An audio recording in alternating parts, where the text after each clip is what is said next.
I'll call the meeting of Gilchrist County Board of County Commissioners to order. It's 4 o'clock, July the 7th, 2025. We'll lead our minds in prayer in just a second, and I've asked Commissioner Thomas to lead a flag.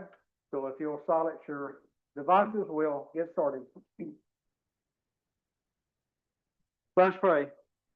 Our most kind and gracious Heavenly Father in heaven, Lord, we thank you for this another beautiful day, an opportunity that we have to come together and conduct the business that's been set before us. We ask, Father, that you would guide our minds and hearts in the right direction, that we will make the good decisions that we need to make that'll be best for the citizens of this county and for everybody that participates. We ask, Father, that you'd be with the military people, that protect them and keep them safe as possible, and be with our first responders and the people who put their life on the line each and every day to protect us, and most of all, that we can continue to stay free. We ask, Father, that you would be with the ones that are sick, that they will regain their health if they so desire. We pray, Father, that you would continue to bless us. We thank you for your patience, your long suffering, and mostly for your love. We ask, Father, that you would keep those that are traveling safe until they return. Be with Commissioner Martin, and he'll have a safe trip to his destination and a safe trip back home. We ask that you'd go with us now and continue to bless us in every way. Guard, God, and keep us. Forgive us of our shortcomings. In Christ's name we pray. Amen. Amen.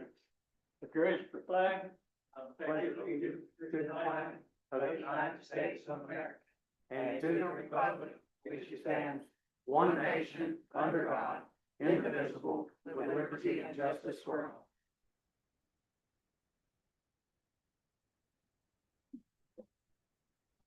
all. Okay, everybody had a chance to look at the agenda. Is there any changes? Mr. Chairman, I just have one, and it's just an FYI. Sometime before our meeting's over, I'll give an update on where we are, how well we did in appropriations. Okay. Grants. Anybody else? Okay. Motion approved again. Second. Okay, I have a motion from Commissioner Thomas and a second from Commissioner Smith to approve the agenda as presented with the one FYI added. Any discussion? Hearing none, all in favor say aye. Aye. All opposed, same sign. Motion passed. Everybody had a chance to look at the consent agenda. Motion to approve. Okay, I have a motion to approve. Do I have a second? I have a second motion from Commissioner Langford and a second from Commissioner Thomas to approve the consent agenda as presented. Bob, can I ask a real quick question? Sure. There was a question about one of the items, Bob, you talked about extension, solid waste. Did you get a chance to? Yeah, it's correctly. It's just the way the system does it. It makes it look, Backwards? yes. Yeah. I spoke to Mr. Keep us Rollins, straight. and he, I'm sorry, I meant to reach out. That's before okay, the meeting, thank but you. yeah, it's, Okay, anything else? Hearing none, all in favor say aye. Aye. All opposed, same sign. Motion passed. Okay, we are at public participation. Mr. Chairman? Yeah. I don't know if you want to hold off on that part, but right now, we actually have a 4 o'clock time certain with, James Moore, our auditing report. Okay, I guess I missed that. I looked at the 4:15. Well, it's kinda- Okay, yeah, we can put that off for a minute. 4 o'clock, okay. Thank you for reminding me.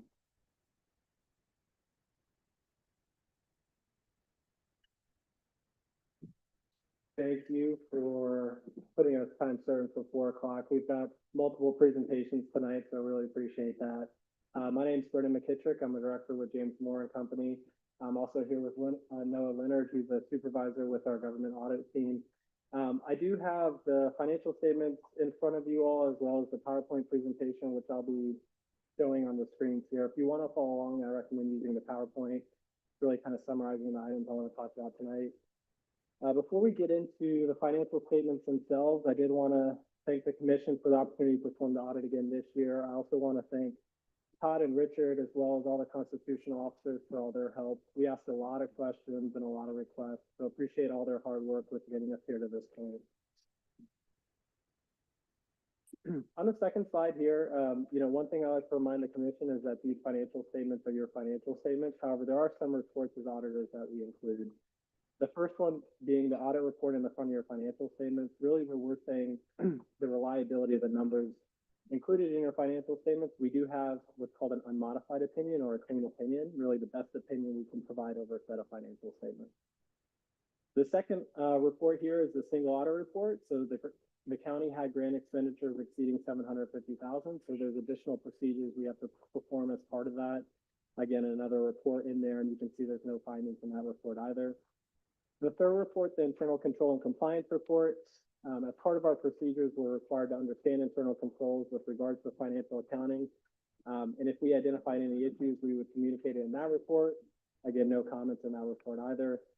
And then the Chapter 10 550 report or the management letter to the Auditor General, some more required communications with the state, but highlighting that we didn't have any recommendations or modifications of that report. And then finally, the last report, the accounts examination report, just indicating that the county is in compliance with all required statutes.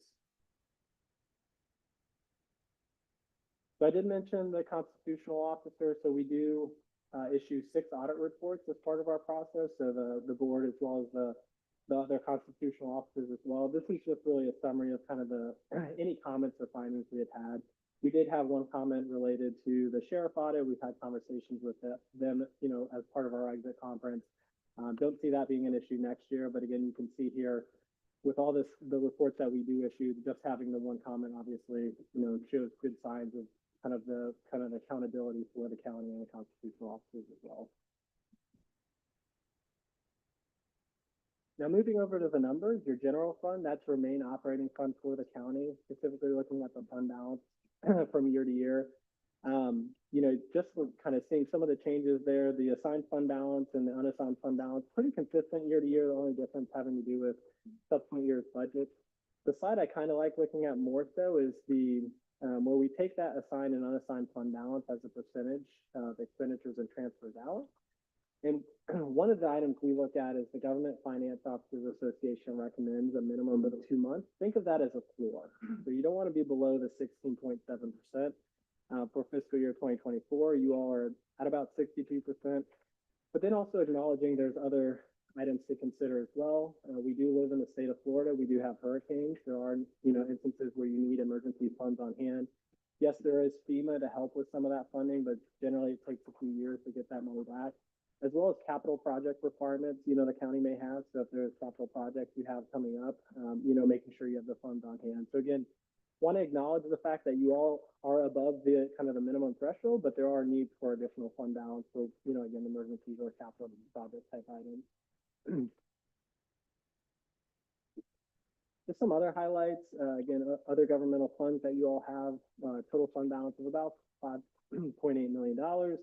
And this also acknowledging that you do have the net pension liability, which is a liability included on your government-wide financial statements with regards to Florida retirement system. Kind of the last 2 bullet points is kind of the one we like to highlight here. That liability is no impact with regards to your budget, and really the only impact is the contributions you have to make every year, which you all do merge. With that, I'll stop and ask for any questions. Anybody got any questions?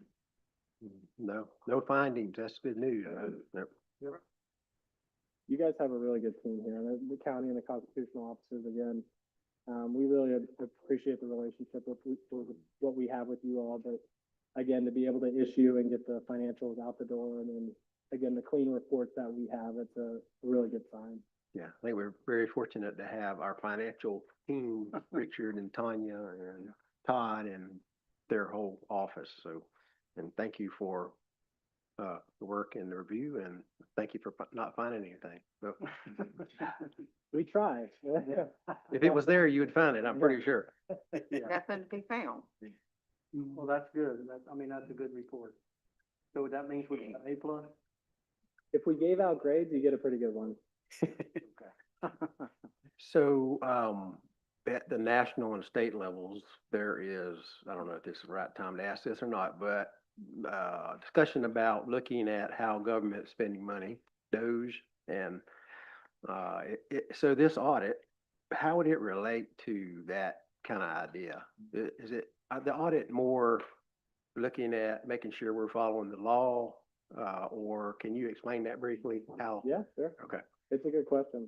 So really what we're trying to do here is again, kind of the numbers that you give for year end, you're able to rely on those numbers.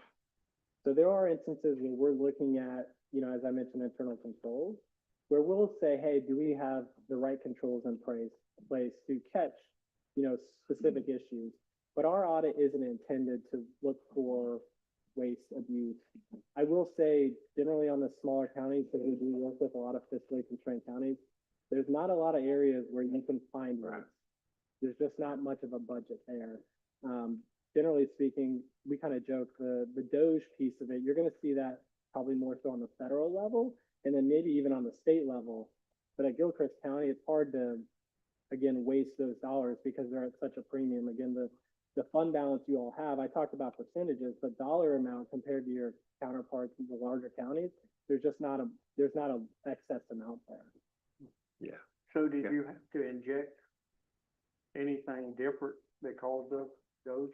I mean, did the state make you do anything extra or anything different because we now have a program? We're still waiting to figure out what exactly they're You're looking supposed to be for, doing? because that the initial set, and Richard's probably better handled to answer this, but the initial set of questions that they asked or request were things that other agencies were already asking. So it wasn't anything different, so to speak. It was more so, I'm sure something will come of it. We just don't know yet. And people have asked a lot of questions about it. I just don't have a crystal ball of what that looks like. Yeah, something else there? No, sir. Okay, Thank you, Brandon. thank you very much. Brendan, and just a thank you to your team. You guys always do a phenomenal job, and it's always a pleasure to work with you guys, so. Okay, we have another one, at 4:15. Are we gonna do public participation yet? We can.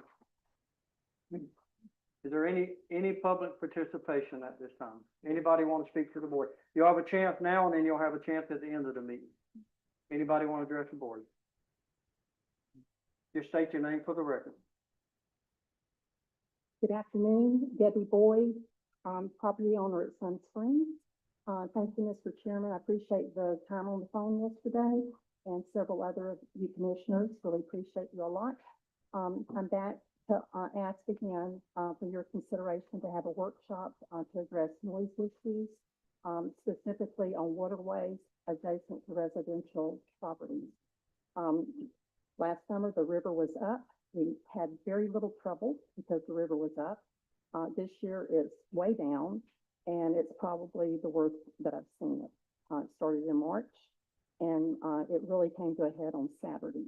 We had neighbors coming from over 500 feet away from the sandbar that was out in front of our place on the river to complain about the very loud music that went on from about 10:30 to about 6:30 that afternoon. They were asked to turn it down. I've not ever gone down there to ask them to do anything because I don't want to make it worse. But one of my neighbors asked, they turned it down for a little bit, and then they turned it right back up, and it got a whole lot worse. And it was very vulgar, very obnoxious, and then we had another neighbor come to try to ask them to do the same thing, and I called SWC, and basically the bottom line is we had no recourse. Right.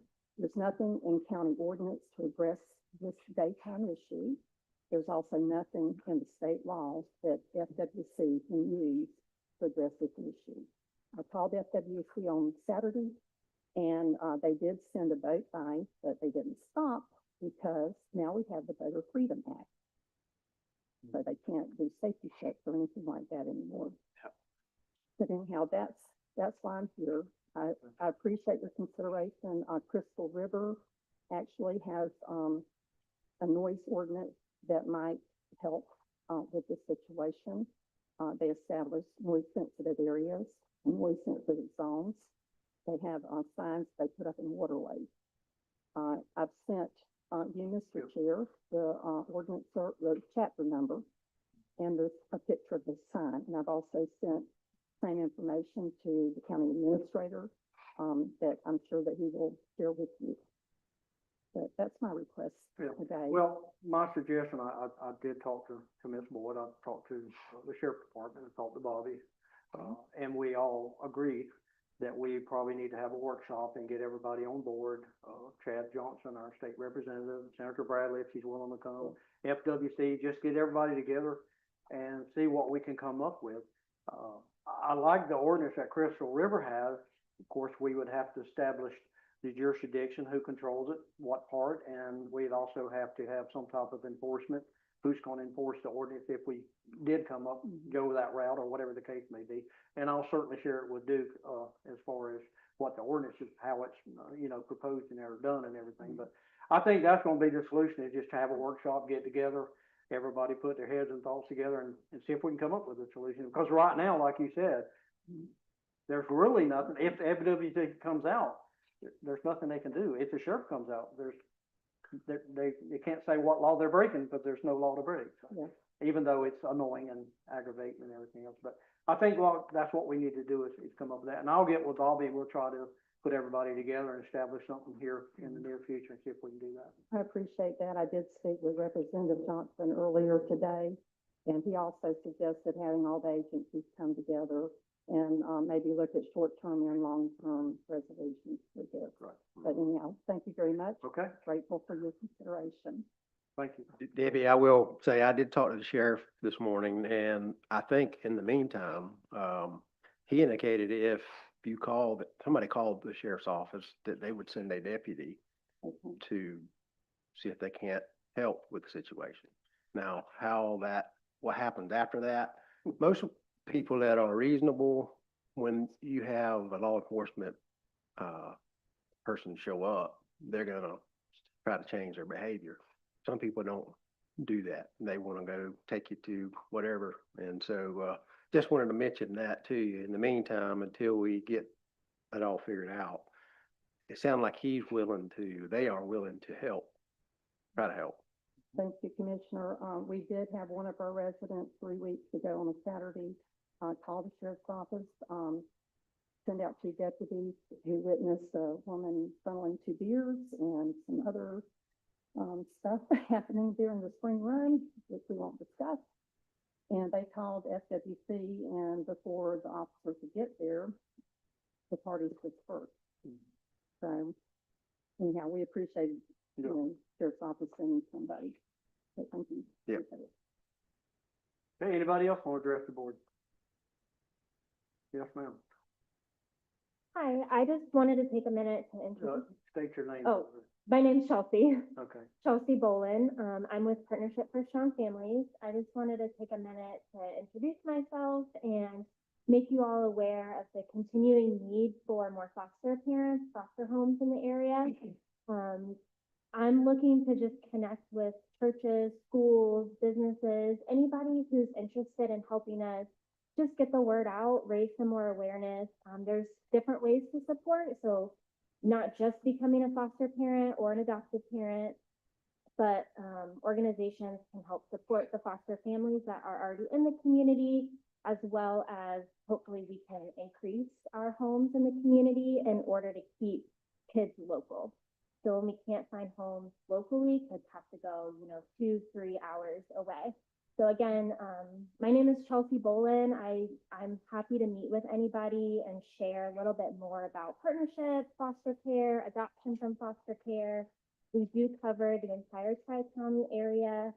So yeah, that's about it. I didn't want to take up too much time. I could go on and on about this, but we do have a really big need, and I am looking for more ways to kind of get out in the community and share with people. Can you take my card and send me your contact information? I'd like to talk to you about it.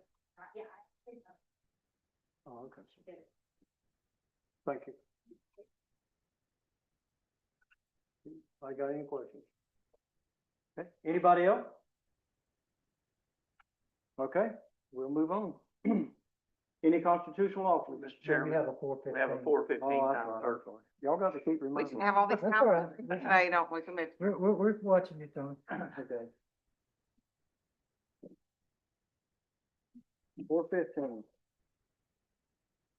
Good afternoon, Chair, members of the dais. My name is Justin Tabor. I'm a senior planner with North Florida Professional Services. Uh-huh. The application that I will present to you currently is DMI number 2025-01.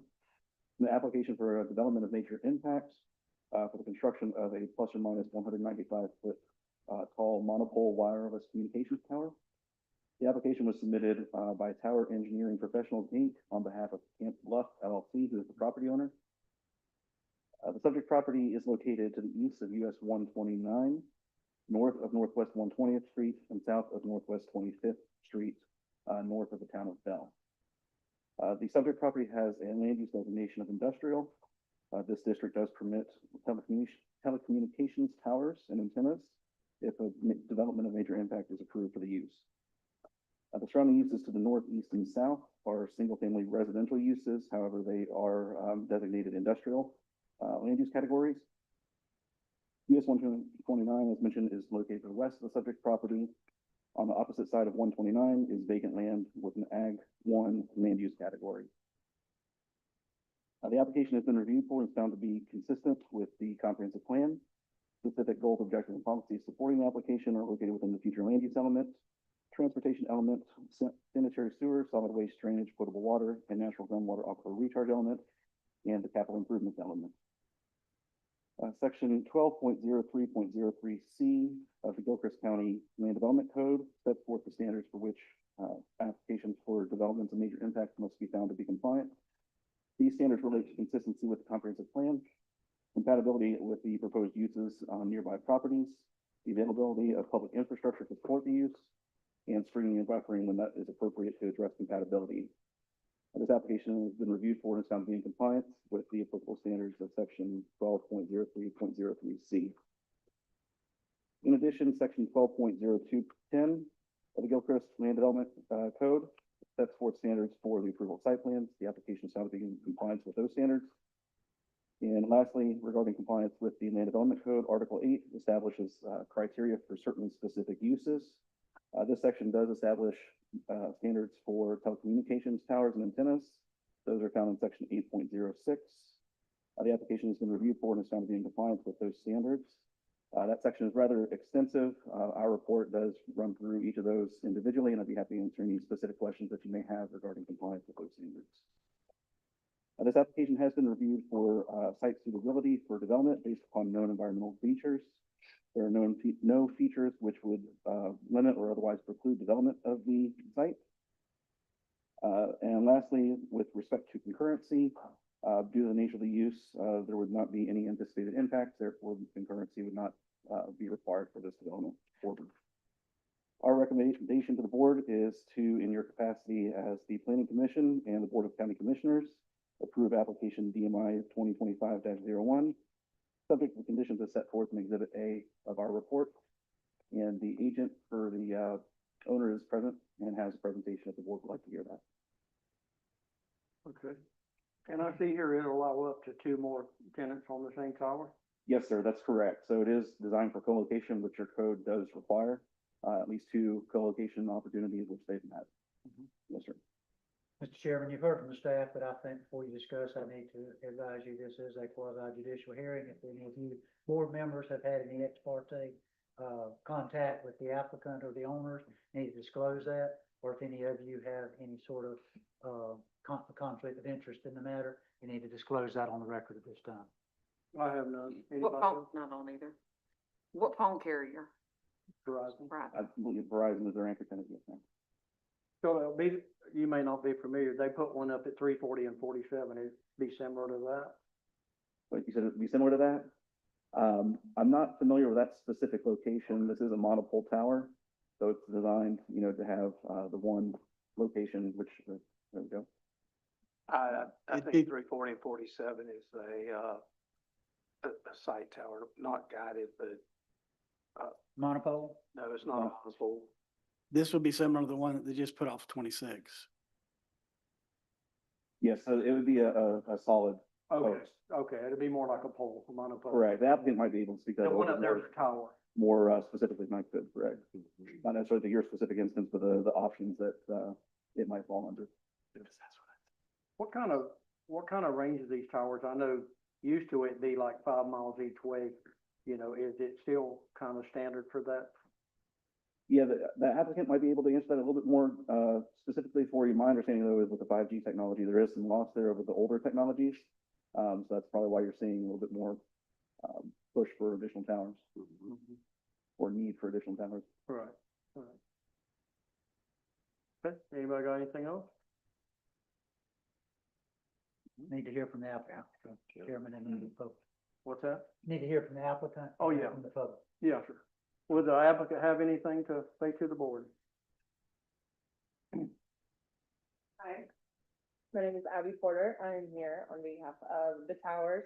I'm here with Carol Timmons, Brooklyn Power Engineering Professional. I know there was a question that came up about the need for coverage or the range. The reason for this tower proposal is there's currently a gap. There is a slide in the presentation that shows where the lack of coverage is and what the proposed I've seen that, yeah. coverage. Yep, so that one shows what the current coverage is now. And the next slide shows what the coverage would be with the addition of the. So filling in the gap sounds like a good idea. Did they have the ability to move the coverage area any, or I guess that's determined where it is most needed, what you have there, right? Yes, so Verizon had a search ring of where there was a lack in the coverage. Okay. And so with that, they go to different property owners and so on and so forth. And this was the location that they settled on. That would be the best fit to build the tower. I know somebody lives kind of southwest of where there's a gap. Mhm. I live in that area. And so I have a personal interest in, trying to fill in that gap. It looks like what you've got is gonna be a big help. How close are you to the town of Bells? I'm from Raleigh, North Carolina.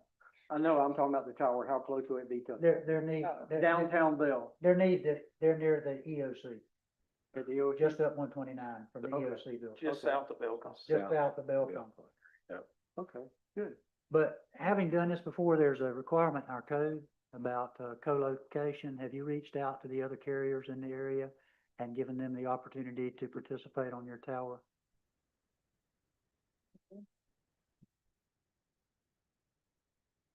Okay. No problem. For the record, Harold Timmons, Tower was doing the best. We haven't reached out to them. Verizon is the primary tenant, but, because the tower has co-location capability, all of the operators within this county that have licenses, they will all know about this tower. And a lot of times that the tower owner has relationships with T-Mobile and many of the other carriers. And so the first thing that they'll do is, should this be approved, is they'll put it on their database and say, we have a structure in this location with the coordinates, everybody will look at it. And if it fits within the network, then they'll start talking, leasing arrangements and stuff like that. Did you have an issue, Justin? No, sir, I just was going to note that there's nothing specific, and I think Mr. Timmons addressed that. There's nothing specific with this that was, requiring or, co-location occurring at this point, but there are those opportunities present by the tower. Okay. They have a tower on 232 as well, because I permitted that for them, for panel staff report.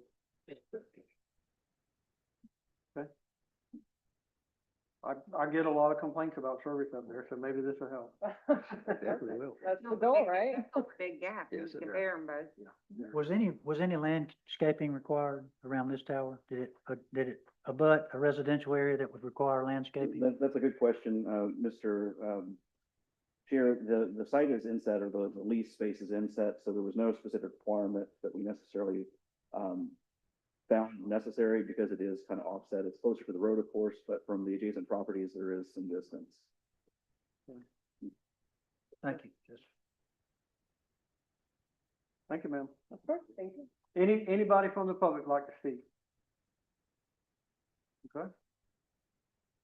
Seeing none, what's the pleasure of the board? Yeah, I make a motion, we approve DMI 2025-01. Second. Okay. I have a motion from Commissioner Smith and a second from Commissioner Thomas. Is there any more discussion?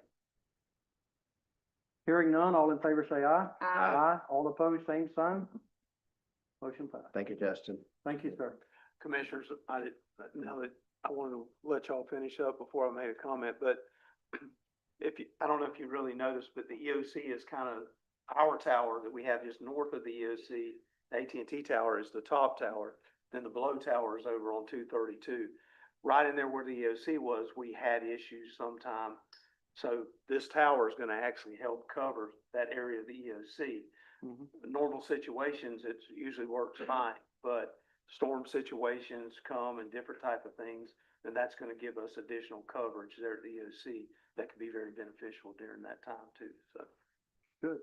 When you say our tower, you're talking about the microwave, what we call the microwave Yes, tower? Yeah, okay. Okay, we have another one at 4:30, and it's now 4:30.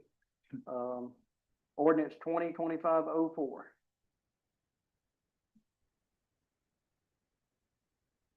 That's me, Mr. Chairman. That's you, okay. Give me just a moment.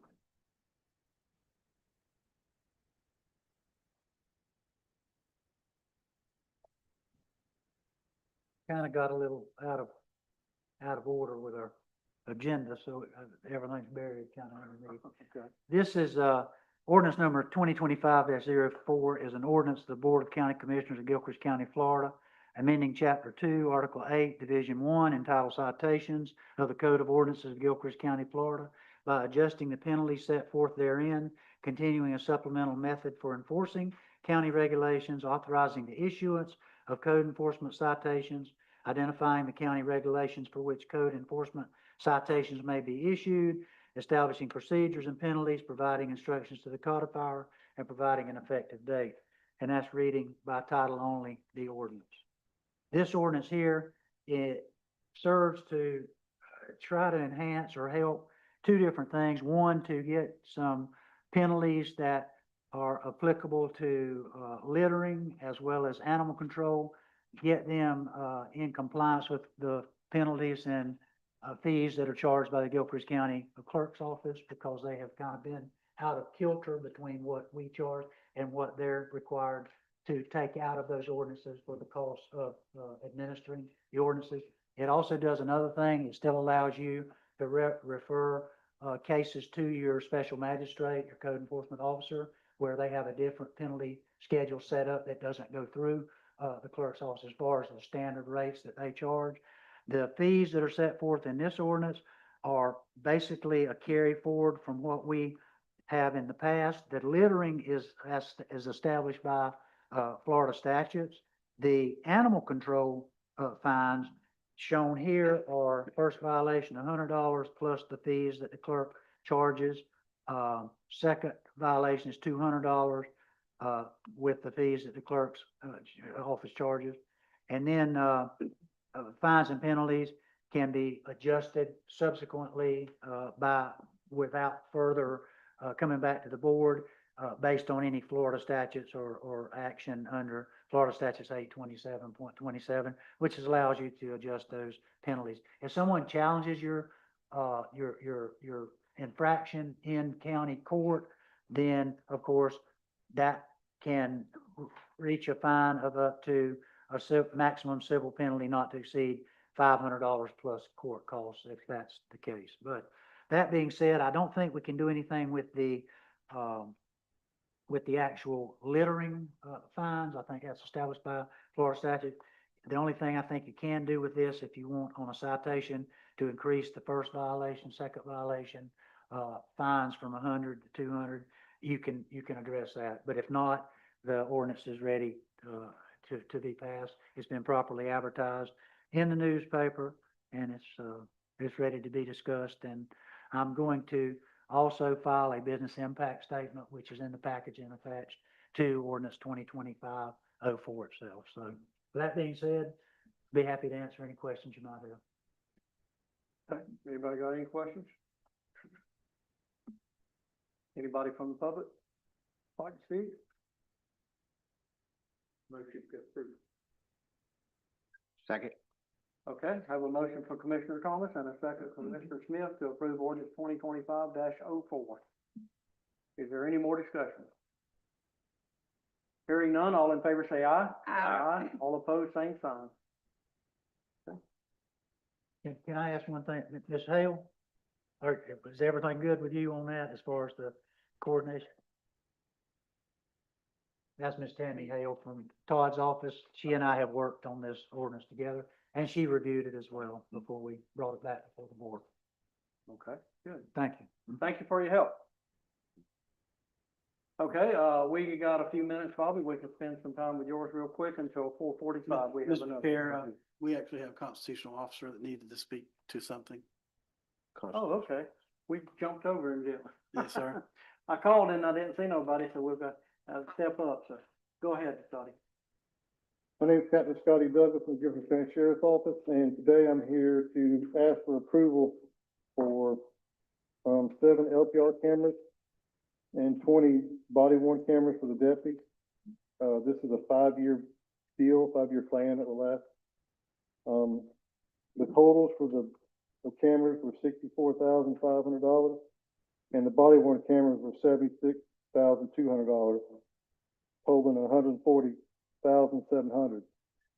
And the reason I'm here is we've got crime prevention funds that we can come, you take money out of and use the federal trust fund and the state trust fund.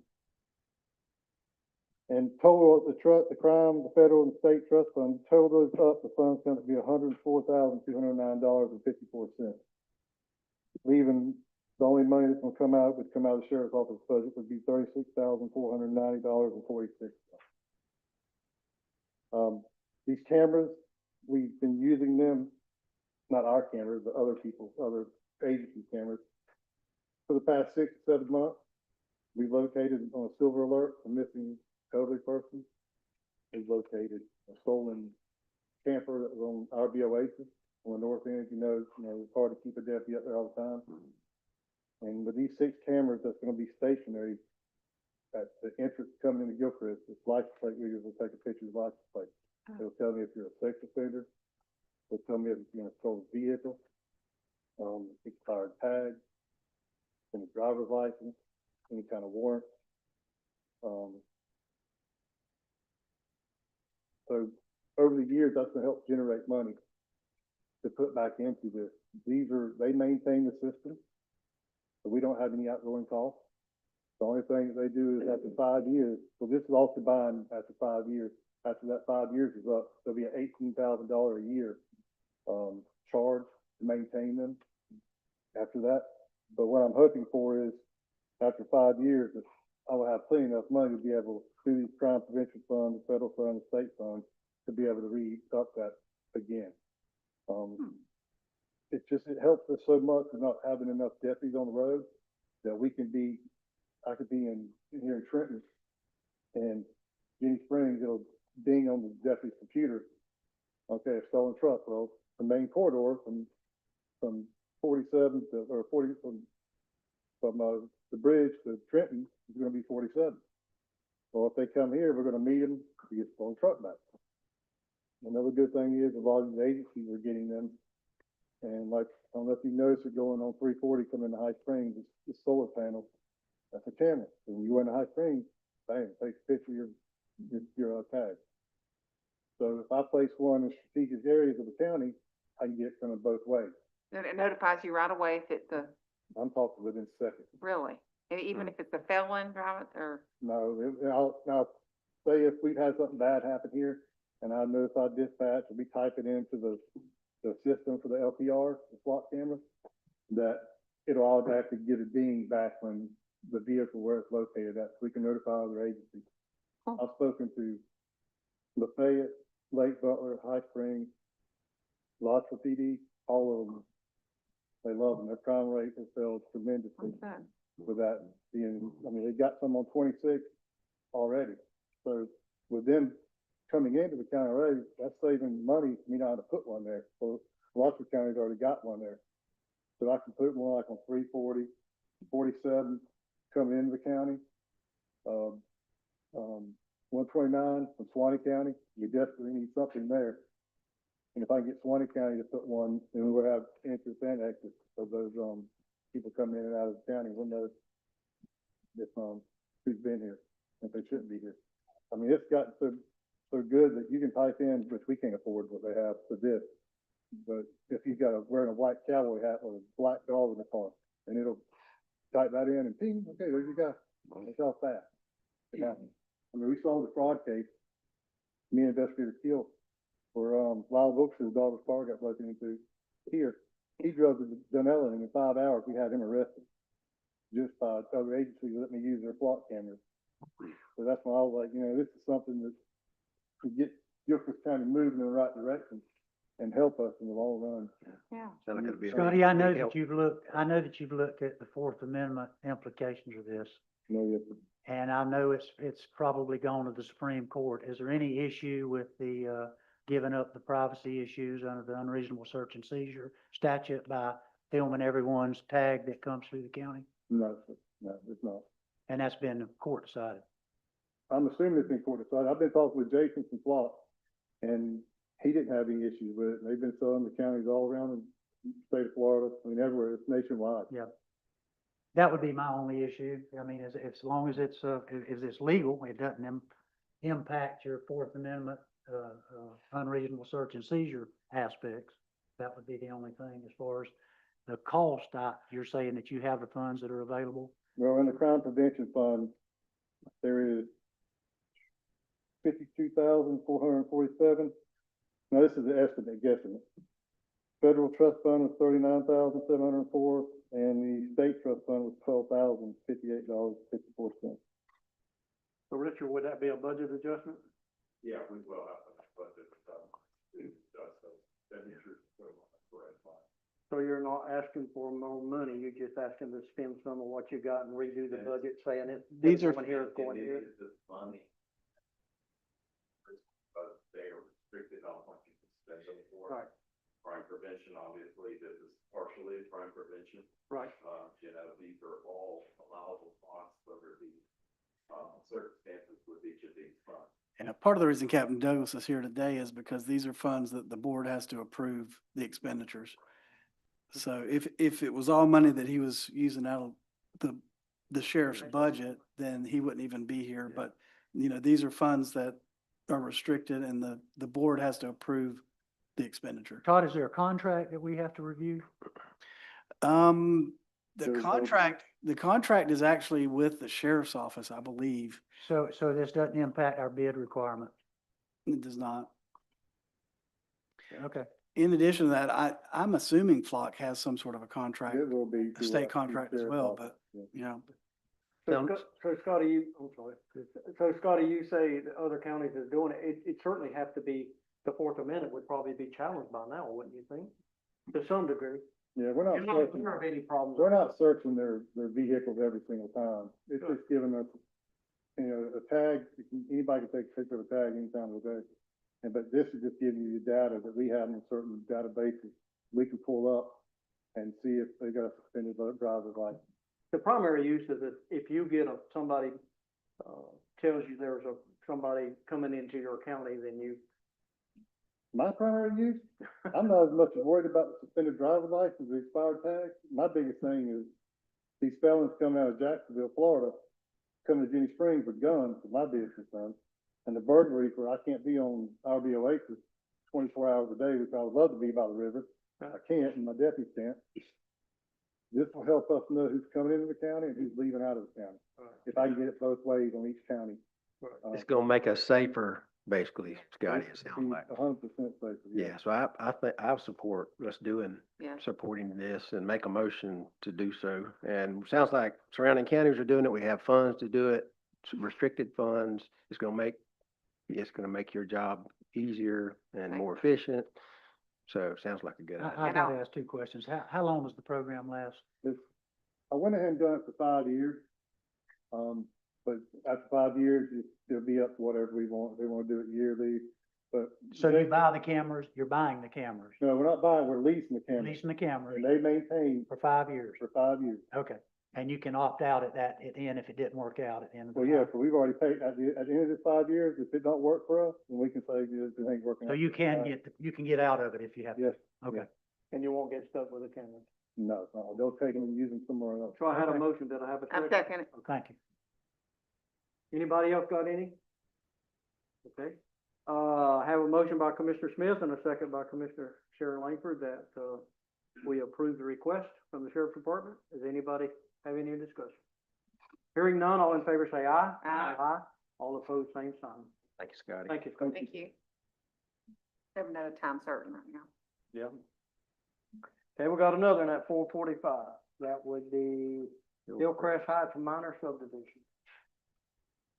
Back to you. Okay, this is another quasi judicial hearing because it's site specific. So if anyone has a conflict of interest or if anyone has had ex parte communication with the applicant, need to disclose that. Hearing none, Justin Tabor's here on behalf of county staff. Yes, sir, and I apologize to the attorney for jumping ahead of him last time. That's all right. Good evening again. Do you want to be sworn? Sure, why not? Why don't you raise your right hand and repeat after me? You swear or affirm the testimony you're about to give will be the truth, the whole truth, nothing but the truth, so help you God. Yes, sir. Okay, we're ready to go. Thank you. Meeting today, Mr. Chair, members of the dais, my name is Justin Tabor, Senior Planner with North Florida Professional Services.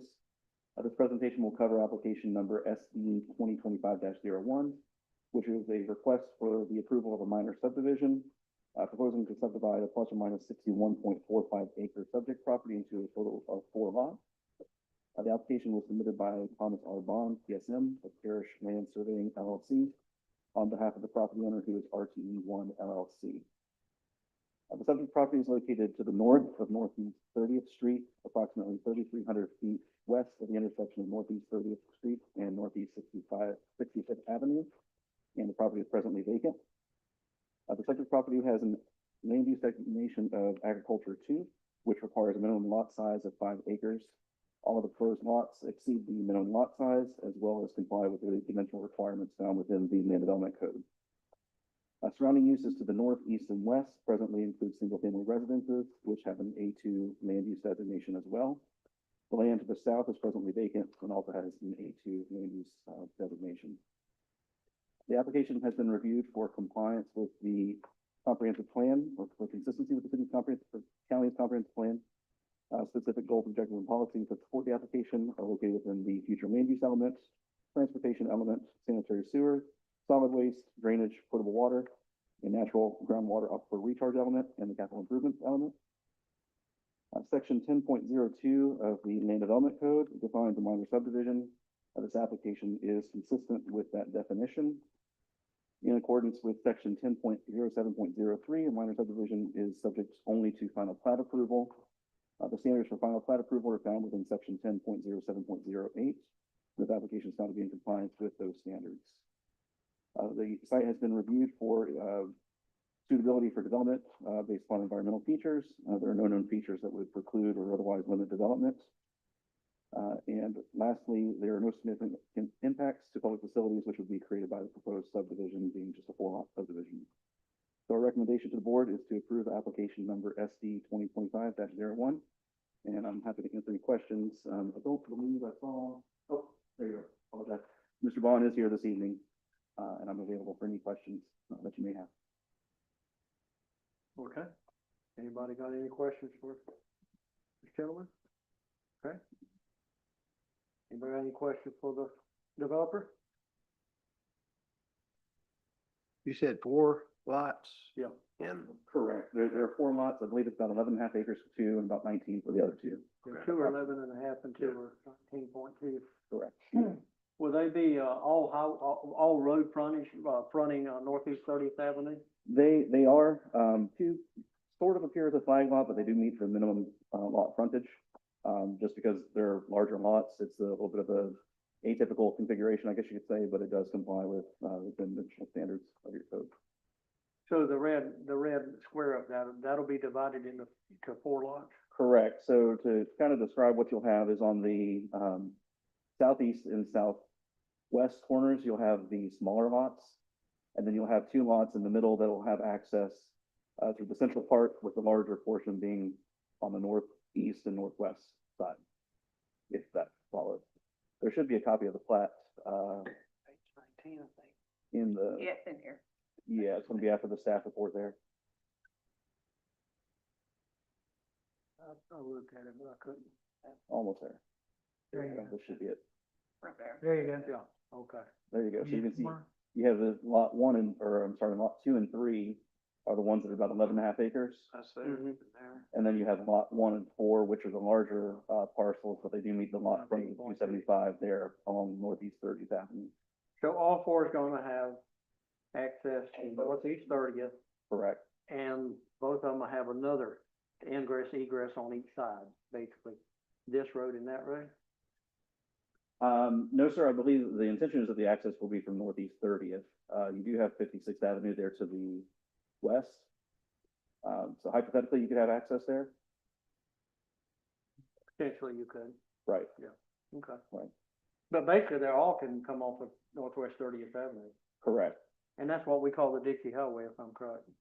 The one they fixing them, redo the road. Yeah, fixing to pave the road. Yeah, that'd be good. My only concern is about the dirt roads. I know Appaloosa Trails out there is a nightmare. Mhm. And I'd like to get away from anything like that. I know it's a bigger, and today's rules and regulations, it have to be paved, but anything nowadays that has dirt roads is a real concern. Right, right. And, you know, this minor subdivision is limited on the number of lots. I believe you're code was 6, if I Right. recall correctly. Exactly. So you are, at least, not talking about a. But they all have subdivision, access to but I paved do interest, understand so your point. they're gonna be in good shape. Sure. Yeah. Yes, sir. And they're bigger lots, which And they are bigger lots, yes. Correct. could be a lot smaller. Right. Okay, anybody else got any questions? Motion to approve. Okay. We have a motion to approve, the special use permit or subdivision. Do I have a second? Second. Have a motion for Commissioner Thomas and a second Commissioner Smith. Any more discussion? Anything from the public? Okay. Hearing none, seeing none, all in favor say aye. Aye. All opposed, same sign. Motion passed. Thank you, sir. Justin, is that our last one before we talk about 784?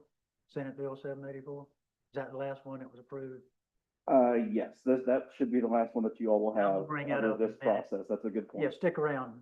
You Yes. can answer any questions for them if they need. Yes, sir. Yeah. Thank you. You want us to go ahead and do that yours right now? That way you don't have to wait? If the Yeah, chair we could will do let- that. the We could chair do will that. allow it? Yeah, absolutely. Chair, do Yeah, you If mind? you don't mind. No, Okay. that's fine. I'd take for him to wait through all this. Yeah. Go ahead. Mix it up a little bit.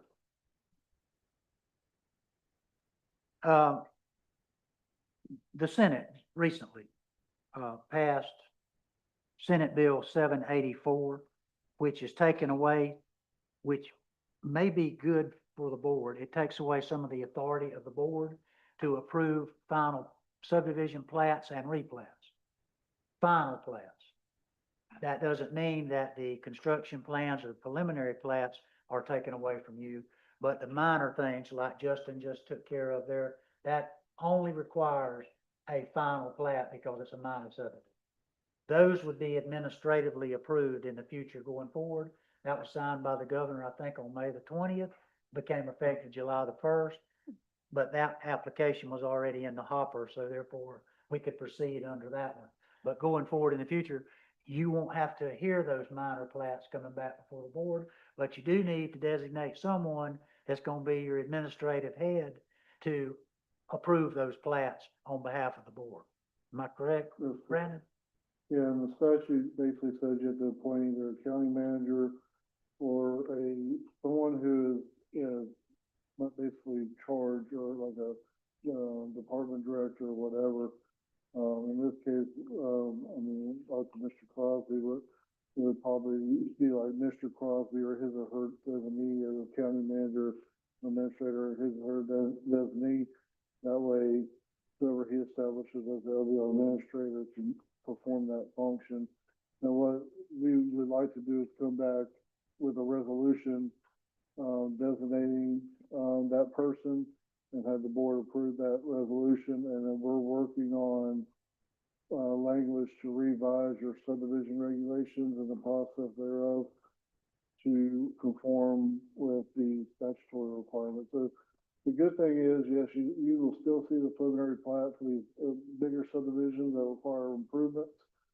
So you'll get a chance to review their preliminary plat, you'll get a chance to review their construction plans, and your staff obviously will be bringing that to you with any conditions or whatever that may be. But typically, once you get to the final plat stage, it's kind of a formality more. They've already been through all kinds of scrutiny with the staff, with the engineers, the surveyors, the commissioners. So when they get to that point, it's almost like, all right, we've been through all the regulatory processing, this is just to get the plat and the final recording form. And I'm not saying I agree with the state statute or disagree. I mean, I always believe in home rule. It should be a choice of the board, Yeah. in my opinion, whether they want to give it that power. But the state unfortunately says we're not going to give you that choice now. They've also added some timing requirements in that we couldn't, Right. because, I mean, normally they're very strict. I mean, I think you have to make a response within 7 days that you've Mhm. received it, and then you have to approve it within X numbers of days. I'm not, how Yeah. much is it? Yeah.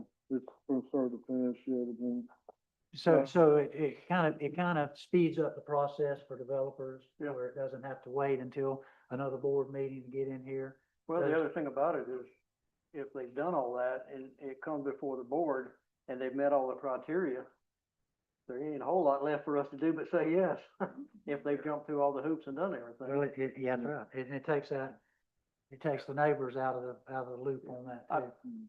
I think Bobby would be the choice, my choice to be that person, simply because he knows what's going on in the county and he right. can know where it's at and what's happening and what's coming up and all that kind of stuff, but that's up to the board. And read you what it says the governing body of the county or municipality shall designate by ordinance or resolution an administrative authority to receive, review, and process the plat or replat submittal, including designating an administrative official responsible for approving the conditions or denying the proposed plat or replat.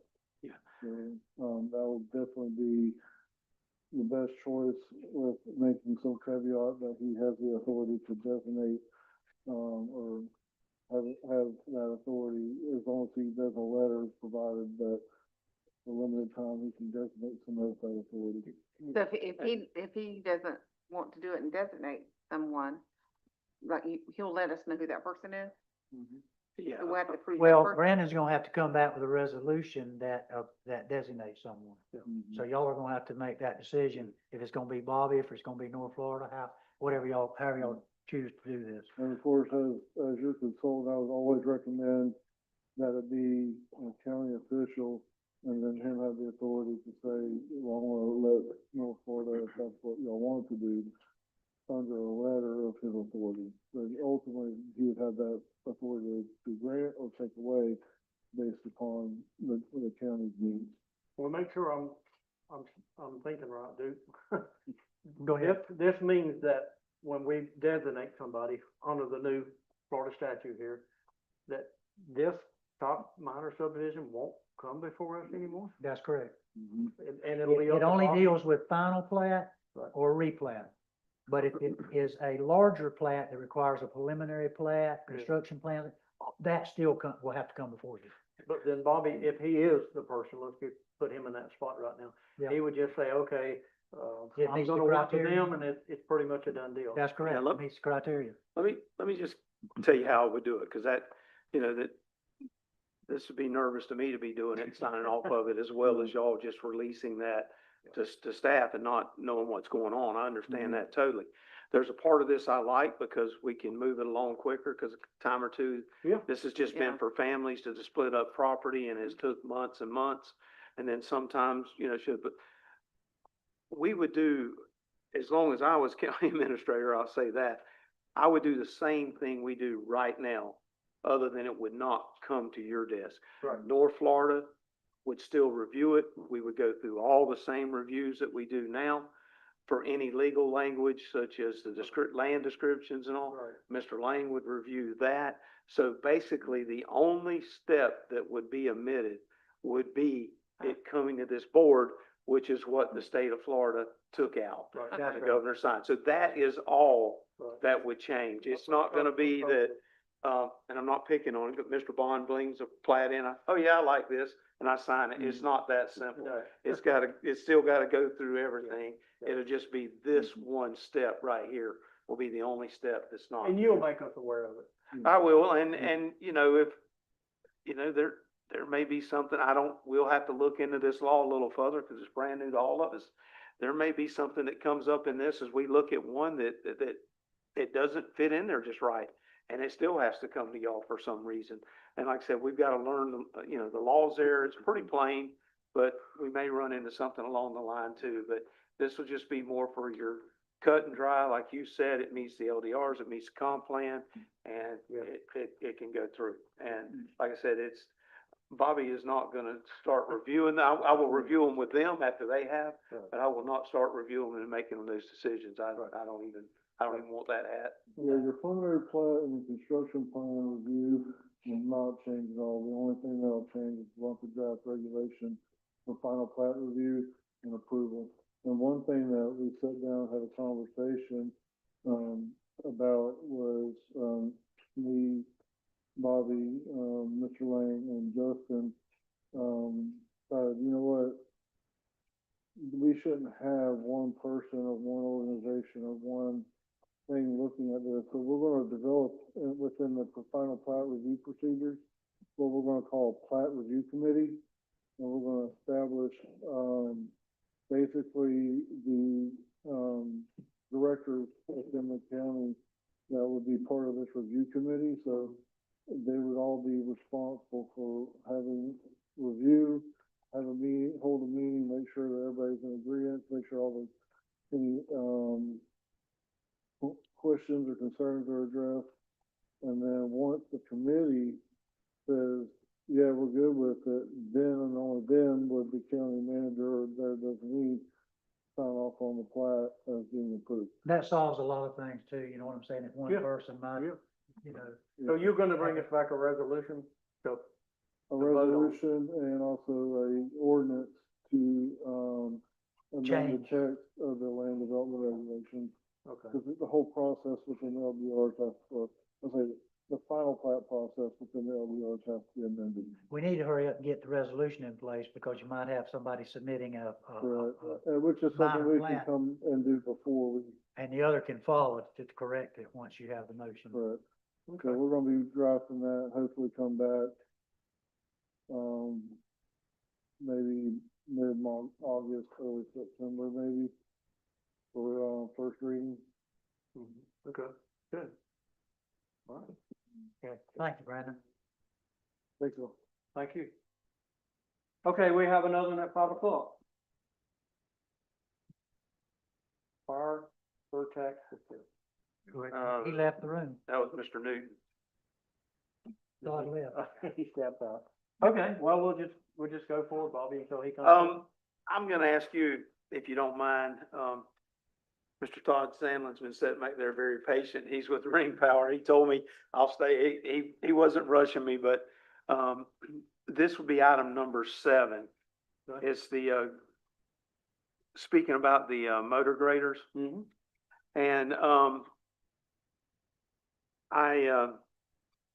I'll have to say, I kept beating Mr. Todd up on these several times. We went back and forth.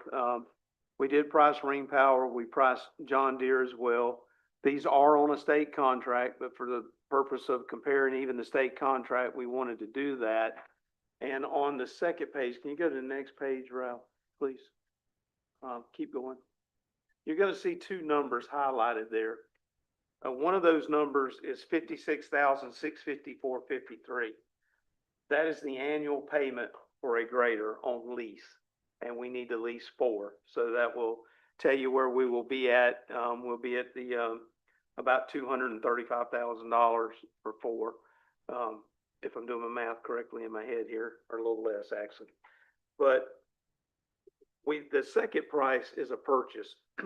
I'm not recommending the purchase at all. I think we should continue with the lease. You're gonna put out about another $480,000 over 5 years if you purchase them instead of lease them. We'll also be paying interest on that additional money. And when we could leave this money in our account and be drawing interest, and the lease programs have worked well. These graders have the same, program as our past graders as far as servicing, the oil change maintenances, the oil changes, just about any repairs are paid for other than normal wear items such as brakes, fan belts, tires, that all is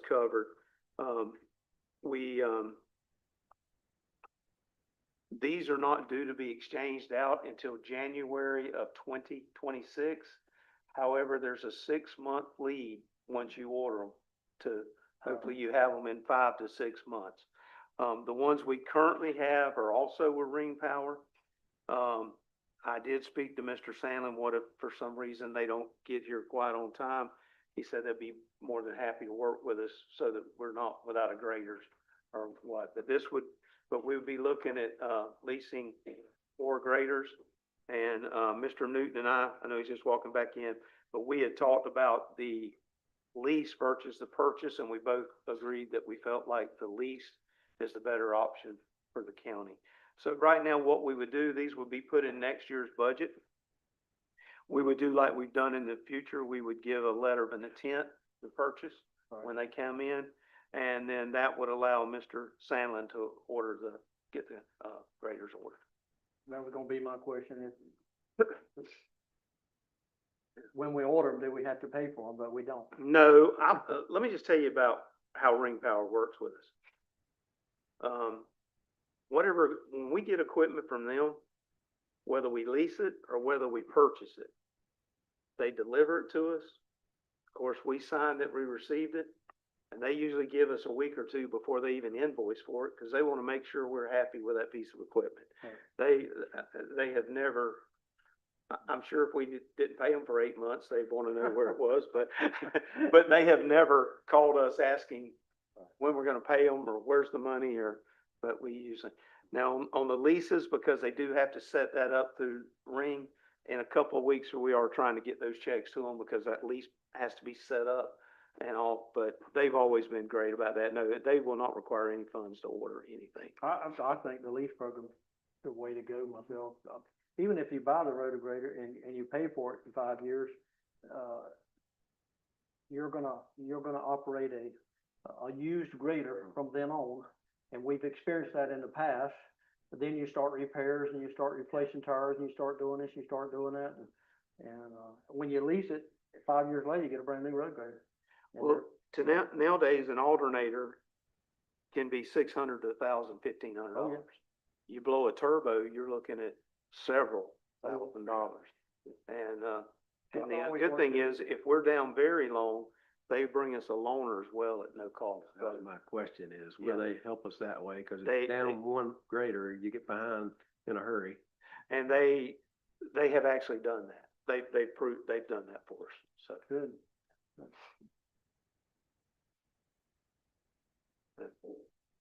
Need a motion to approve the purchase.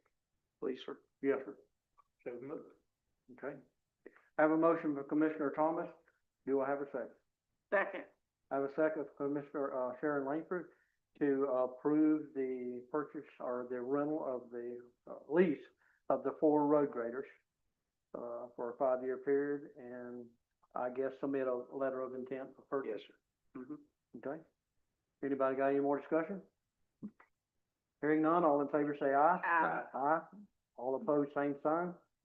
Motion passed. I got a question. Just for the- We wind up with 4 graders at the same time. Used to, we'd have too long. Well, somehow we wound up working that, but we had 5 and we returned one several months back, and we don't need a 5th one anymore. We can get by with 4.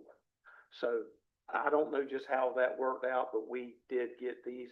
I don't know if we did a partial lease at one time to try to make it break out, but we are down to those 4. I can't remember just how it worked out that way. Our current leases are actually 3 and 1 somehow.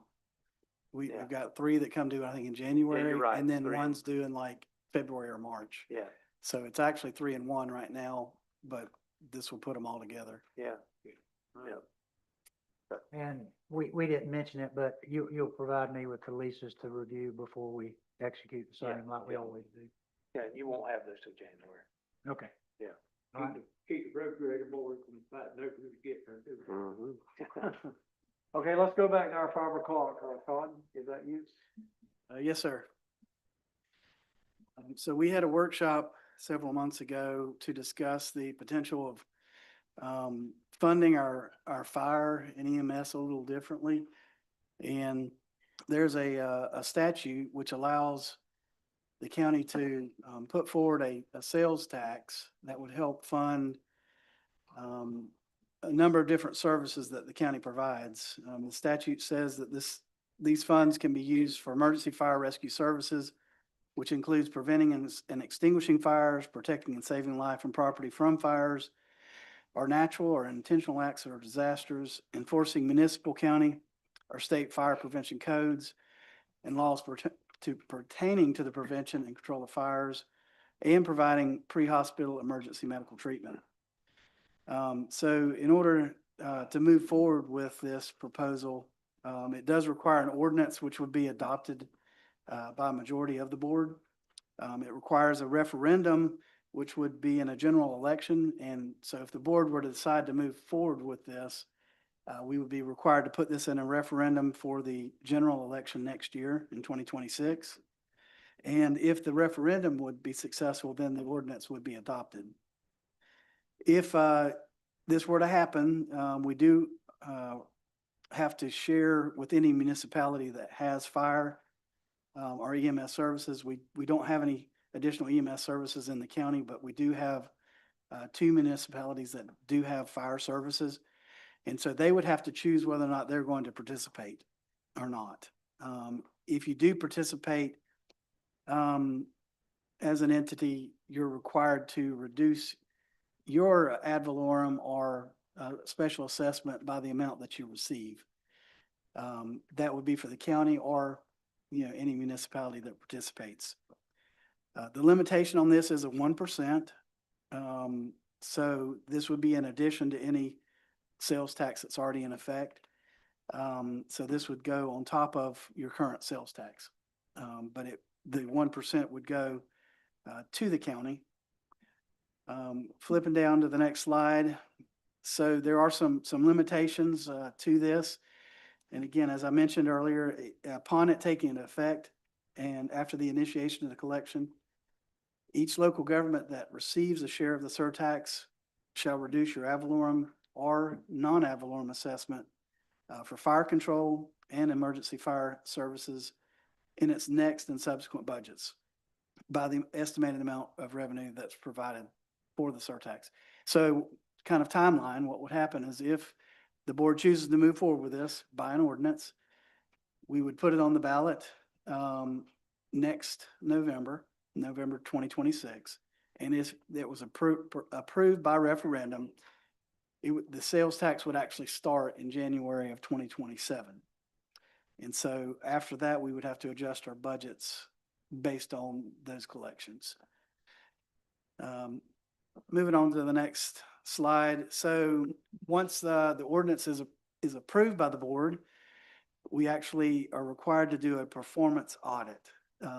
OPAGA, which is the Office of Program Policy Analysis and Government Accountability, they actually choose the CPA firm that's going to do the audit, and the state actually pays for the audit. So the county would not have any responsibility other than initiating, an ordinance that says we want to look at doing this, and then OPAGA would be responsible for doing the performance audit. And again, the state would actually pay for it. The next slide basically just shows a history of our discretionary sales over the last 20 years. As you can see, back in 2005, discretionary sales surtax generated around $600,000. And since then has continued going up till last year. We received a little under $1.9 million. Moving on, actually, if we can just go on down 2 more slides. So this just shows a breakdown of the 5-year expenditures for fire and EMS services for the county, for the city of Trenton, and for the city of Phantom Springs. And you can kind of see over time from 2019 to 2023, kind of the history of the total expenditures for all of our entities. And you can also see down below what our revenues were for the county for not only the MSTU, which is funding our EMS, but also for the fire assessment. So in 2025, we generated $2,655,000 in revenues through our MSTU and our fire assessment. If we were to move forward with this proposal, we are estimating that the county would receive just under $1.9 million in tax revenue from this. And so in order to utilize, basically looking at a breakdown of how that would affect the MSTU and the fire assessment, you could potentially see a reduction in the MSTU collected. Right now, we're at 1.00 for this year. By doing this, potentially you could reduce your MSTU almost to zero at 0.23%, 0.23 mils. You wouldn't eliminate it, it just reduced. It wouldn't completely eliminate it, it would just reduce it, but would, for all intents and purposes, just about eliminate it. And you could take your fire assessment from, I think it's at 177 down to just under 35. Oh, wow. So, Yeah. it could provide, a considerable savings to the property tax bill. And by, in essence, generating the revenues in a different method. There's a couple ways to look at it. The MSTU property owners pay that now, the 1.77 and the other one. Correct. Our sales tax is 7% now. It is. It would go to 8%. Correct. So anything I buy, I would pay another penny in sales tax. Correct. But if you cut my MSTU down, I would save there. Depends on how much I bought. Absolutely. Whether it be up or down.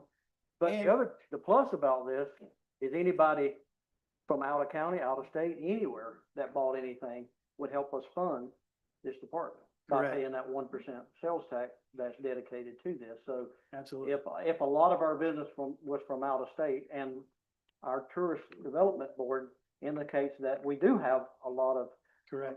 to the value of about $6 million in value wise, not necessarily sales, but value wise. Right. That would be a plus to me. I think another plus as well is, like you said, you're spreading it out with potentially with people that are coming from out of county. Yeah. Who are also potentially creating expenses within the county. If you think about, somebody coming to the springs or to the river and they get injured and EMS has to respond, they're never actually paying, they're not paying for us to be able to provide that service. Right. If they come through and they get into an accident, we respond, and our property owners are the ones that are putting the bill to make sure that that response is available. Yeah. And so it does shift the way it's funded, and it does provide the ability that some folks that are coming in that could be using our service are also going to help pay for the service. That's right. That's right. I think something that's very important to understand in this as well is, some people look at it like, well, but you're taxing somebody that may not be able to afford the additional tax. If you're buying food, if you're buying, your consumables, those are non-taxable items. Right. And so it's not going to increase a tax burden as far as for, somebody that's purchasing their food and things like that. It's only going to be on taxable items. Right. So. And you're gonna save me a pretty good amount of money on my 1.77 goes down to 35. You're gonna save me, as a landowner, you're gonna save me a considerable amount there. Correct. So if I don't spend a whole lot of money on sales tax, Correct. then I'm gonna come out a winner, basically. And if, like you said, the other people's gonna help us fund our emergency management, our fire and all that kind of stuff, by buying stuff. Absolutely. Now, how does that apply? I know some states collect sales tax and all that kind of stuff. People buying online, let's just say you shop Amazon and stuff is purchased here. You went to Best Drugs website or whatever and ordered something and you was from Georgia. Would that sales tax be collected there? I'm not 100% sure how the internet tax works. Like I know that we're collecting, our state is now collecting sales tax, whereas internet years purchase? ago it was not. Right.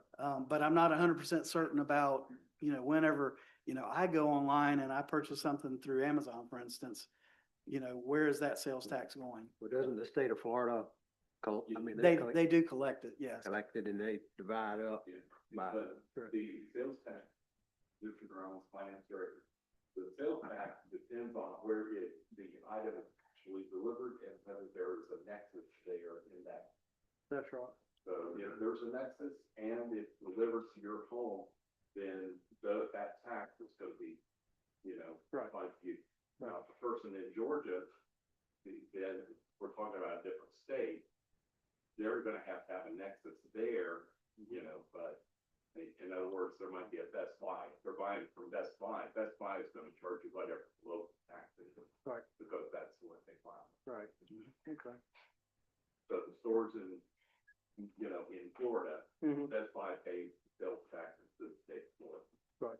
I know some items, if you purchase online, say like North Carolina, they have that nexus in place, and you will pay sales tax. Yeah.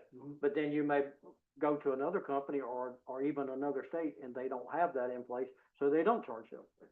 Well, they have to have it in place, but they can't charge sales tax because they have no store here. Right.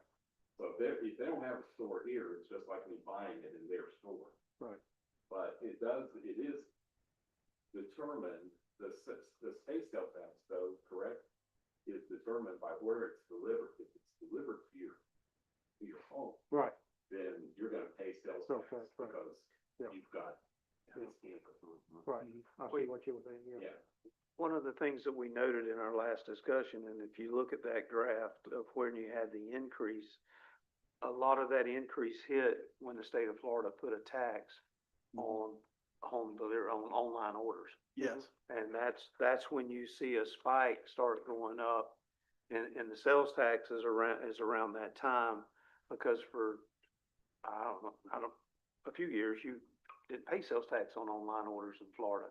Yeah. But they changed that, and when they did, then that's when we seen an increase, because we've been looking at this for a number of years, Mhm. and it just Didn't make seems sense. like that's what pushed it over or elevated it to the point that it's time that we consider looking at something like this. I think that you can probably look at a direct correlation to COVID as well. You see a pretty sharp spike come around 2020, and I think that's due to the fact that a lot more people also shifted their buying habits. So again, with that shift to internet, sales tax going into effect and people now purchasing more online, you see a pretty sharp spike. So I guess with that, I mean, we don't have a specific, ordinance ready to be approved today, but I just need some direction. Is this something that the board wants us to bring back, for approval, or, kind of what is the? One thing I think, Todd, would help is, so if the board agrees to move forward, and it sounds like most everyone supports that idea because it's going to reduce tax burden on our property owners and spread out the tax liability to folks that are coming in the county and otherwise. And, but a timeline, some outreach to residents so that everybody understands what we're talking about doing. And, I think a plan, a schedule, and outreach would be helpful. But if you're gonna do a referendum, people really needs to know what they're voting for and what the benefits of voting for it. And I think if you explain that real well, it'd be easy to pass, in my point, is if you go into detail on what all you're trying to accomplish here, and what all the end results are gonna be. How much leadway do you have to give OPAGA to do the performance audit? 6 months. Okay, Yeah, so they have to have time not only to do the audit, but everything has to be, the results of that has to come out. I think it's within, I think it's 60 days of the election. So in other words, we're not in a major time crunch to get the ordinance passed, but we do want to get it passed in plenty of time so that OPAGA can, initiate their study, get their CPA firm hired, and get what about the work done. deadlines for putting things on the ballot? We've got plenty of time for that. But still, you have to give the supervisor of elections office Correct. at least what, 8 times? Yeah. Don't you go ahead and pass the ordinance and then it's subject Yes. to implementation of passing on the referendum? Correct. Yeah, Yeah, so right. basically, that's kind of where we're at today, is trying to make that determination. You know, are you guys ready at this point to move forward with passing an ordinance which says we're gonna start this process? You know, that's where we're at, is making that. Me too. Yeah, I would be in favor of that, and if the voters vote it down, then And that's it. we can base our decision on that. Todd, I had one question though, and it goes back, I think you gave this presentation in March of this Correct. year. Mhm. The money that's collected though, it goes to the Department of Revenue and then they turn around, they keep 2% or something for their administration. And There it is keeps the an money admin charge. back to us, right? Correct. This money doesn't come to us No. directly. No.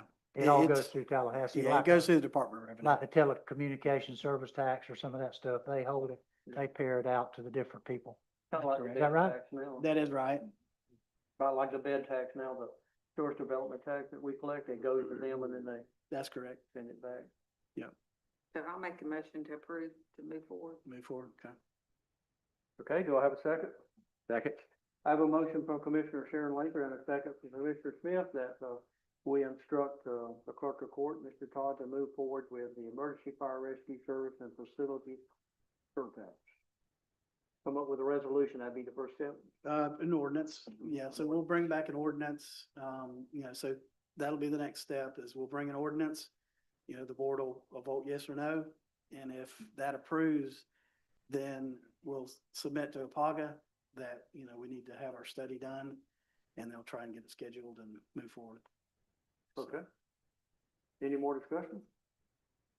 Anybody from the public? Okay, hearing none, all in favor say aye. Aye. All opposed, same sign. Motion passes. Okay, I think that's all our time certain. Can we take a break?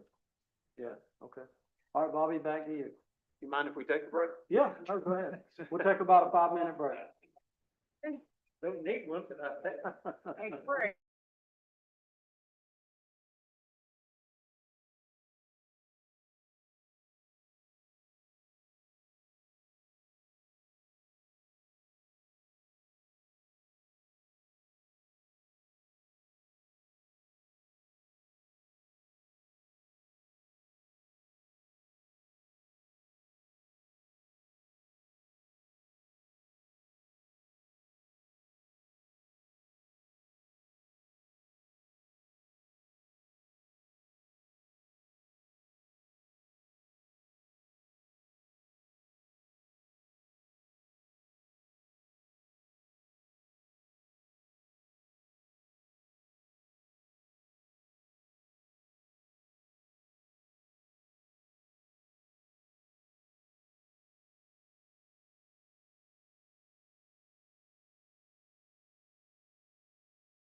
Is it warm back there? I hadn't checked here. Oh, it's on 75 over there. Let's see. Okay, we're gonna call the meeting back to order and we'll, go to our county administrator. All right, Mr. Chairman, you want me to go item by item, or you want to just pass all of it in one motion? I sure do it. What's All the right. pleasure of the board? Item number 6 is under emergency management. We're looking to purchase a truck from Big Ben in the amount of $62,485. That, we also reached out to Allen J. Sales on the same truck.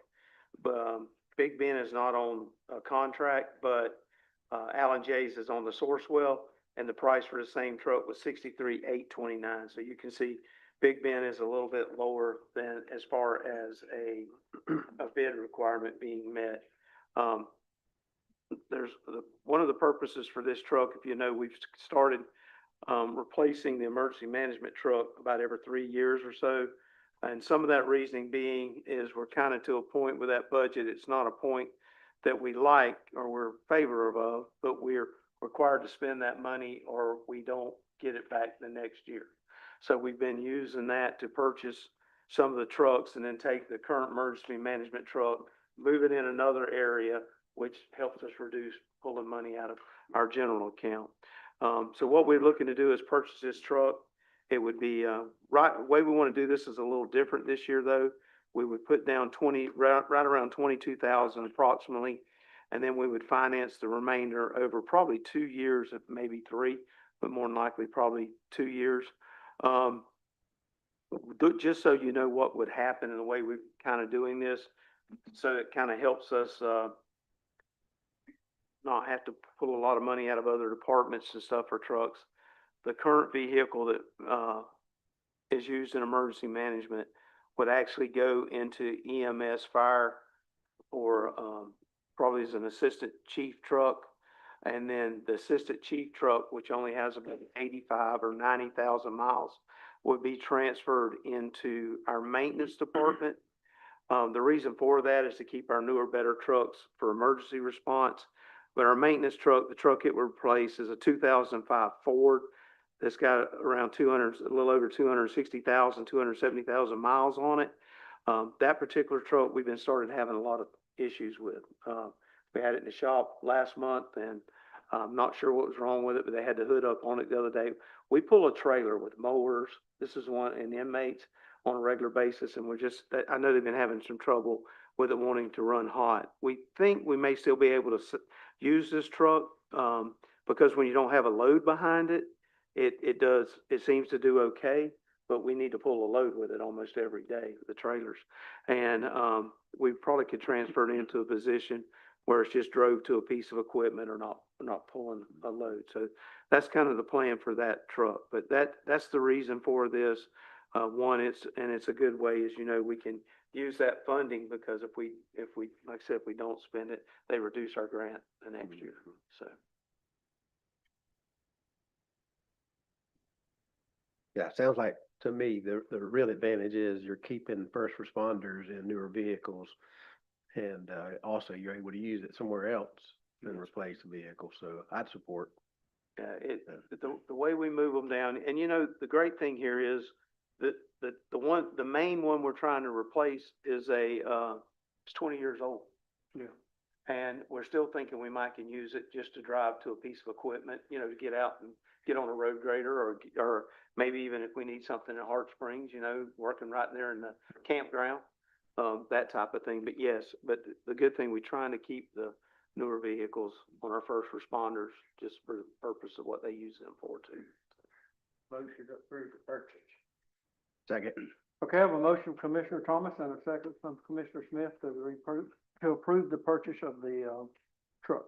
Mr. Chair, if we could in that motion, indicate that the pricing for this vehicle is under the, contract, the Sourcewell. It's less than the Sourcewell contract pricing. So we're waiving the bid requirement in order to utilize pricing that's under the Sourcewell contract pricing. You agree to that? Agree with that. Yes, sir. Okay. Okay, any more discussion? Hearing none, all in favor say aye. Aye. All opposed, same sign. Motion passed. The next item I have is our EMPA grant. Speaking of grants, this is our one of our annual grants to operate our emergency management department. The amount of this grant is $105,806. We just need approval of this grant and allow the chairman to sign. Motion to approve. I have a motion from Commissioner Sharon Langford. Do I have a second? Second.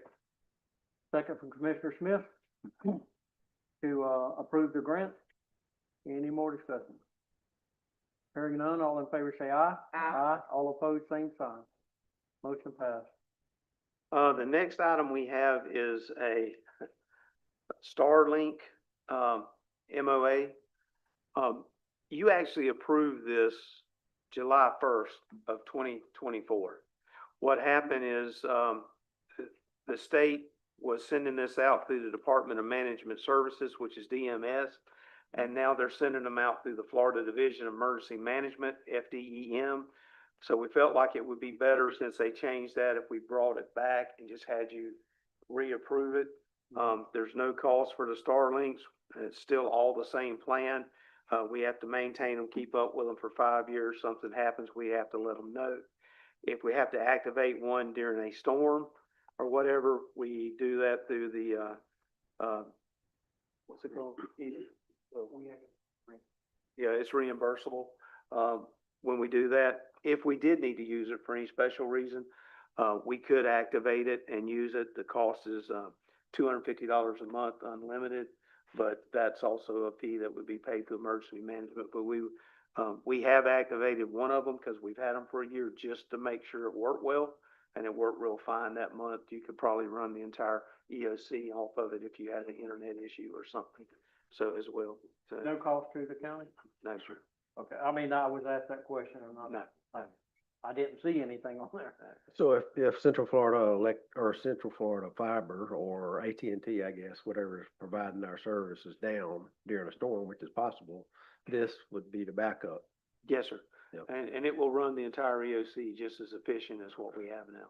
So, Why would we not do it? Yeah. sir? I say, why would we not do it?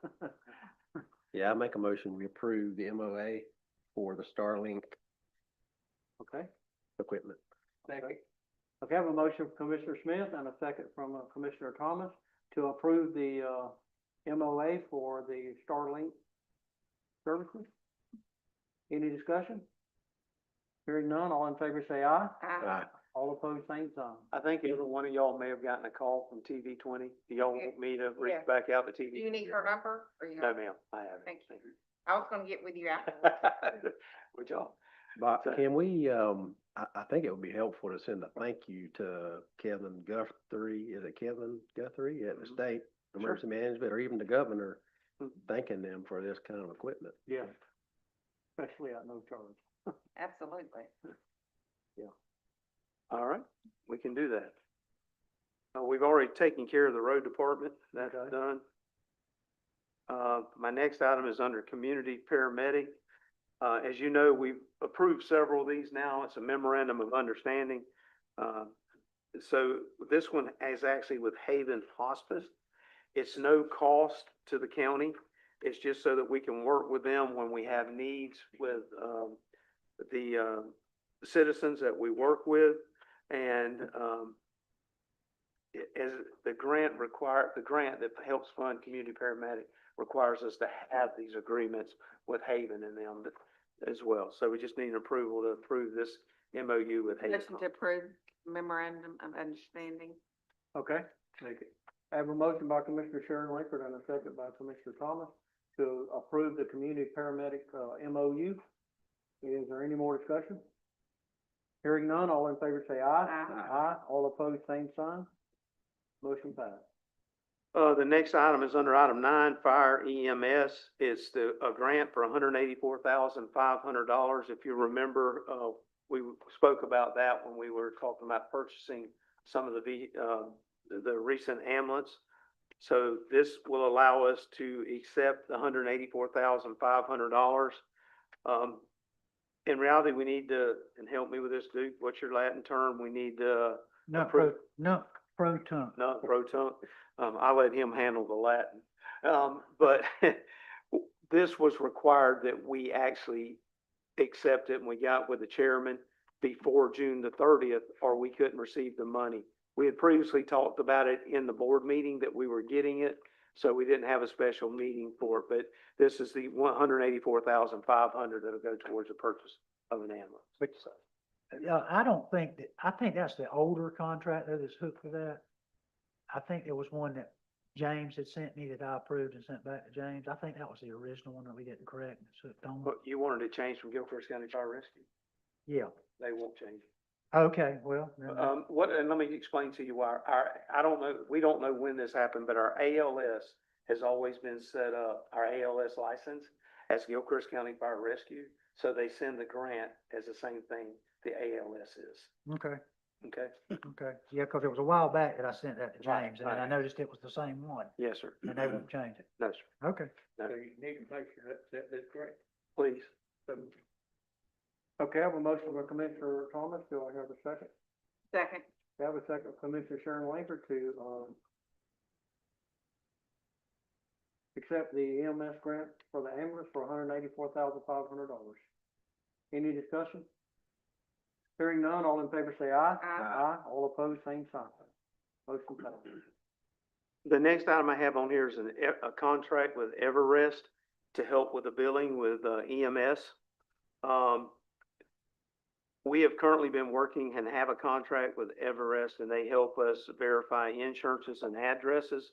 And they actually have a billing program also that would help us with the billing.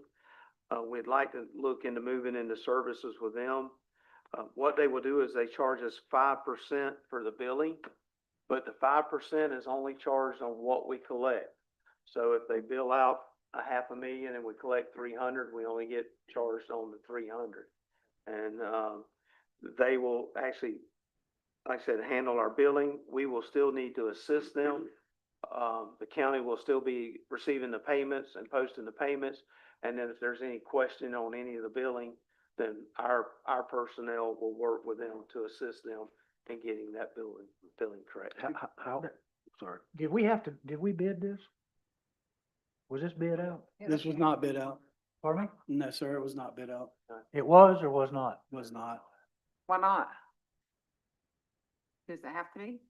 Well, we have a contract currently with Everest. That wasn't bid out either. But, this is the one that you and I spoke about probably about 4 months ago. Okay. And the uniqueness to this is getting someone to do, I think, just what we want Everest to do. Well, I had just made a couple of notes about how did we award this? I didn't recall that we had an earlier contract with them. I can't speak to that. Why? They do it now? No, they currently do, Insurance verifications and addresses. Who does it now? Huh? Who do we use right now? Everest. And then I had They another just don't do question. the billing part. They can't get in our system and lock us out, can they, James? Chief Campbell Fire Rescue, but currently Everest does, insurance verification for us. So they'll find the insurance that's not out there, and it's sped up our process and allowed us to catch up on the backlog. So that's a big part of it. We control the program 100%. They have they're partitioned off on the program. Right now, all they can see is, the information needed to verify insurance. This would allow them a partition inside of our billing software to where they would essentially be working as almost like a contract employee for us. The prior billing company that we transferred everything into that billing company and they took care of everything and we had to, pick up the pieces afterwards. Everything stays in our name. We have complete control of all the programs. They just go in after they verify the insurance, then they'll submit it to the insurance company on our behalf. Because, Ms. Sherry is gonna retire soon. So they'll take over that portion of it. However, we still have full access to our systems and we don't hand them anything like the last company. So Miss Sherry does this now? Ms. Sherry does the billing now, yes, ma'am. So will we have to replace her then when she retires? Yes. Well, what we will still do is we will still, the money will always come to us. That's another thing that is different with the previous billing company. They did the billing, the money went to them, and then they sent us, hey, this is where, they reconciled those accounts and we had to reconcile them with the bank account. All the money comes to us. We still handle every bit of that. The position that Ms. Sherry's in now, that person will do reconciliation of all the money that comes in. They will handle every phone call. If you call up the number on the bill, you will not speak to somebody in North Carolina or any other state. You're gonna talk to us. We have complete control over the billing portion and stuff like that. They are just working on the back end to verify the insurance, find the insurance, verify the insurance, and submit that bill. And anything that we get back that is denied, they will resubmit and work those denials for us. Essentially, it's just like an employee there. Anything self-pay, they do not charge us for. You can't pay an employee for 5%, right? With that? I say you couldn't have an employee for 5%. No, sir, and the billing company that did this before, we had to give them everything. We started at 4.75. And they took a portion of everything. If it's a self-pay account, we don't even pay them for it. I like this too, because we still control every dime of our money, and if somebody has a complaint, or they would call the billing company, or they're trying to adjust the bill, they're gonna speak to us, they're not going to speak to the third-party vendor. So, the contract is just for them to extend from the insurance verification to also doing, the billing portion of it, which is the real specialized part of it. That's what gets us our high collection rate. Did you have a question? What percent, do we recover currently? You got an idea on billing? I know that's changed a lot because we do our billing a little bit different, whereas we have a set rate that the board has set that we charge, but Medicare has a certain rate that they pay. We adjust that rate because we're in a contract with Medicare. The exact same with Medicaid. They're the only two we're in a contract on. I don't know what our exact percentage is now. But that'd be a success indicator, wouldn't it, on the percent based, the potential that we could get versus what we're getting? One of the biggest success indicators is something that we've looked at in the past is how much for every trip that we recoup. I don't know what that number is today. I know what it was historically. It's been around $435 per call. And that's how we would measure the success on them. But we're also able to see too, our biggest payer is Medicare. The denials are going to show a big factor too. We know that a certain percentage of our customers are going to have Medicare. Most of the money that we receive from EMS billing comes from Medicare. So if we start getting a bunch of denials back, that's going to tell us that they're not billing them correctly. That's the biggest one. And then things like the VA, I think they only give us 30 days now to turn a bill around. There was a point where we were about 8 months behind on getting bills out, and Ms. Sherry was doing cherry picking the VA calls just to make sure they got sent out. Insurance companies are probably going to go 6 months soon. So with this company here, I believe they could stay up, and that'll help us out too with finance of not being. We were behind on our collections earlier this year. Now we've got a big chunk coming in that looks great, but that's, again, it's going to level out again soon. So I think we'll be more consistent. Well, my question remains, and I'll direct this to the clerk, is how we get around the bid requirement on that. Now, the board's gonna have to waive the bidding requirement, and to me, the only, the justification would have to be that we have an existing relationship with Everest. They're currently doing, some of the services for us. We had some heartburn about this and, did some. So you recognize that as well? Yes, sir. We had some heartburn about this, and we, in discussing it with the auditors and, trying, as well as just trying to figure out, Everest's capabilities, and what they have to offer. Again, we had some concerns and, and talking to the auditors, they kind of help us work through things that we've got to do in order to make sure that we, overcome the issues that we had. And in talking to Everest and talking to, Chief and others, I think we've been able to overcome the concerns. Again, the board, in order to move forward with this, I think, yeah, it's just gonna be that they're gonna have to waive Are the other bidding requirement. counties using this? Everest, I'm not aware of any, but So Everest mainly does billing for hospitals and private doctors' offices. This is very unique because any other billing company wants to do it the same way all the other billing companies want it done. They want us to turn everything over to them. They go through and they pull all of our national practitioner numbers, they put it in their name. Everything gets sent to, the last one was in North Carolina. And when we decided that they weren't doing a good enough job for us, we had to take it all back over. And it took us 6 months just to do the paperwork to make sure our checks were, they were still sending checks to them. They were billing the wrong people's insurance. It was a nightmare. Nobody else that we found does it this way. Most EMS services don't still do in-house billing. This allows us to keep a lot of control because it's still in our house. But any other billing company that we spoke to, in fact, most of the companies that even sell billing software won't even sell the software anymore. They want to do the whole package. Have you called around to other counties to see if, any other, people that do this are successful? I don't know anybody else doing this. Well, even if, like you said, we handed over all the billing at one time. Right. So is there any company out there that's successful? Any other counties having success with any company that does their billing? Levy County and Swanee County loves the county that we got rid of because their in-house collections were not near the percentage that Ms. Sherry was getting us. She was very experienced. We had a much more manageable call load at the time.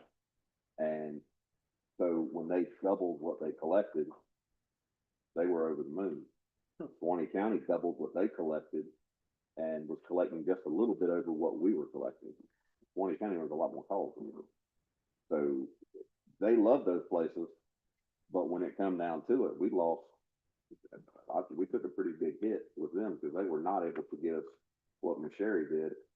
And the second thing was when we got all our info back, it was so unreliable that we couldn't chase the bad debt because I couldn't tell you 100% that if we billed you for this call and you were under an insurance program that we didn't catch, that we're not going to be either giving that money back or violating a condition of Medicare and losing all of their money.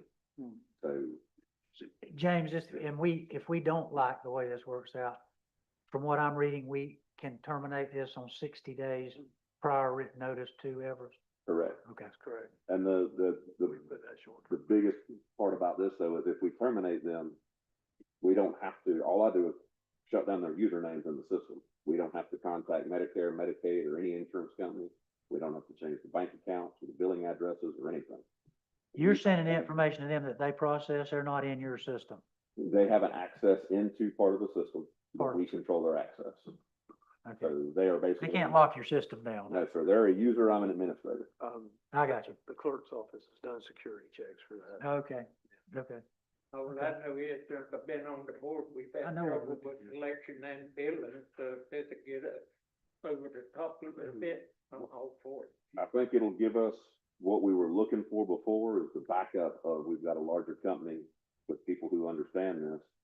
But if we were to hire somebody that had the training to do this, one person to do it, we're going to pay much more money than that. And we'll still be in the boat of having one person in control of it. This way, they're almost like a contract employee with multiple people assigned to us. My biggest thing is if somebody has a problem and they call the phone number, they're going to talk to us. They're not going to talk to a billing company. We will still have that control. We will still receive all the money. They don't receive any money on their end. It all comes back just like we're doing it right now. I just know the calls are increased, Yes, sir. increasing every year. They would also have an incentive for them to make money. Correct. Their incentive is. The more they're able to collect for us, the more they're gonna get See, because this they're is working all on the messed up. 5%. So I know Correct. we can use all that. Yeah, 'cause this is all messed up. Okay.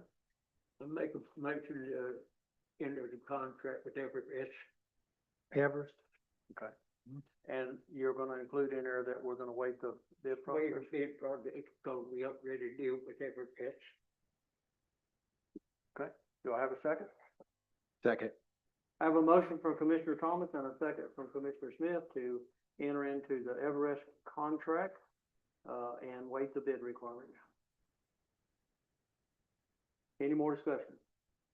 Hearing none, all in favor say aye. Aye. Aye. All opposed, same sign. Motion passed. The next item is an oxygen generating system. We, on this particular, is from Nova Air.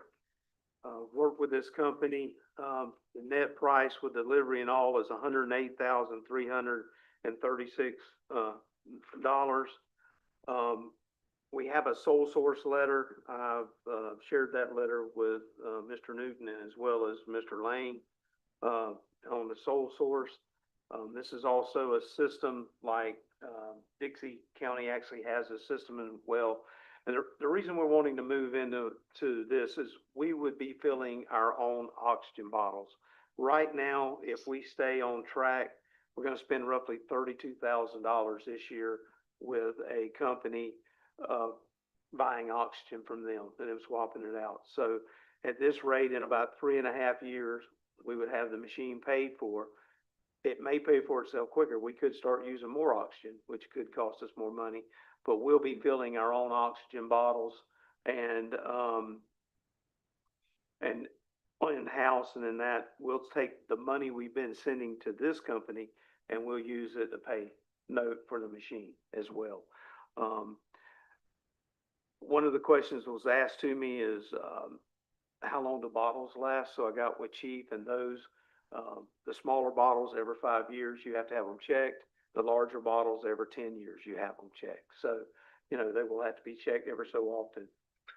Another question that was asked was maintenance. What do we have to do to it? Well, we can actually, found out we can perform the maintenance.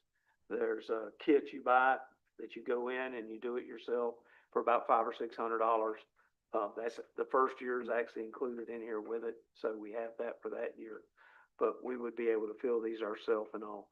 So we're asking, to purchase this. And one of the main reasons is, we've estimated maybe over the next 10 to 15 years, we could have a $450,000 savings to the county. Motion to approve. Okay, I have a motion to approve the Nova Air purchase. Second. Have a motion for Commissioner Sharon Latham and a second from Commissioner Thomas. Are we doing this as a sole source? Yes. Sole source? Oh, Sole source. Yeah. Has a letter for that, sole source letter provided. Right, okay. And that's in your motion that we have Yes. sole source? Mhm, it is. Okay. Mr. Newton, I'll be sure when I don't know just when we'll be purchasing it and coming in, but I'll be sure we include that sole source letter actually with the PO, just so if it happens to be one that was pulled, it'll be there with it. Okay. Any more discussion? Hearing none, all in favor say aye. Aye. All opposed, same sign. Motion passed. Thank you. Thank you, sir. My next item is under general, number 10. I was approached to see if we might, and I know we spoke about this, but I want to come back to the board with the changes. Maybe put some soccer fields in at the arena. You know, they've asked maybe about putting them in the front field out front. That land's pretty level and all. We may have, you know, if we rent it in the future for horses or something, we may have to move that to the back, or if they're not playing soccer, we can use the front when they're not playing soccer. The problem is horses like to fall and stuff sometime and dig holes, but that can be repaired. But really, I don't know if there's anything to vote on that other than if the general consensus is you would be willing to work with that, I'll work with them and see what we can do. I don't have no Problem. utilize it, that'd be good. All right. And soccer seasonal, so it's not gonna be all year round. No, sir. No, sir. The next item I have is the declaration of emergency for natural disaster. This is how we pay our employees. This has not changed from the way we've been paying them, but what we had to do in this past year when we submitted for reimbursement, we had some things that we didn't have in our policy. One is we normally pay employees who can't come to work. We pay them their regular pay. So that needed to be included in here. Another item that needed to be included in here is if you're on a vacation or you're on sick leave, just because we have a disaster, you're still on vacation, you're still on sick leave unless we call you back. You can't stay on vacation and get disaster pay. And Um, when you say can't come in, that means I'm tree across the road or something like that, my house is tore up or whatever. And a lot of times what happens is we may have at least usually 2 days, if not 3 days, if a storm's approaching, and we have to evacuate the courthouse or we have to evacuate. So those employees are not here. And we don't, the thing about a lot of the FEMA, there's certain things that you can always submit pretty much to try to get reimbursed for. And then depending on the storm, you can submit for other items. Right. What we did find out talking with them, I don't even want to talk about storms right now because we've been so fortunate so far this year. But if we were out for 2 weeks and had to pay employees, there may be a possibility, if we have it written in this policy, that we could submit to get that money back. If it's not in this policy, then we can't submit to get it back. So that's the purpose for the update in the policy. So we would just need the board to pass that and we'll add it to our policies. Yeah. Make a motion, we approve the proposed policy for disasters. Okay, do I have a second? Second. I have a motion from Commissioner Smith and a second from Commissioner Sharon Langford that we, update our proposed, policy. Is there any discussion? Hearing none, all in favor say aye. Aye. All opposed, same sign. Motion passed. Mr. Chairman, I'll do my FYI if you want me to go ahead and do Yeah, it. go ahead. I think the board's pretty much aware of it. I believe I've let everybody know, but in case I've missed something. In appropriations, for Gilchrist County, there's roughly, there's $7,942,000 roughly. We were able to get, and Senator Bradley worked very, very hard on this.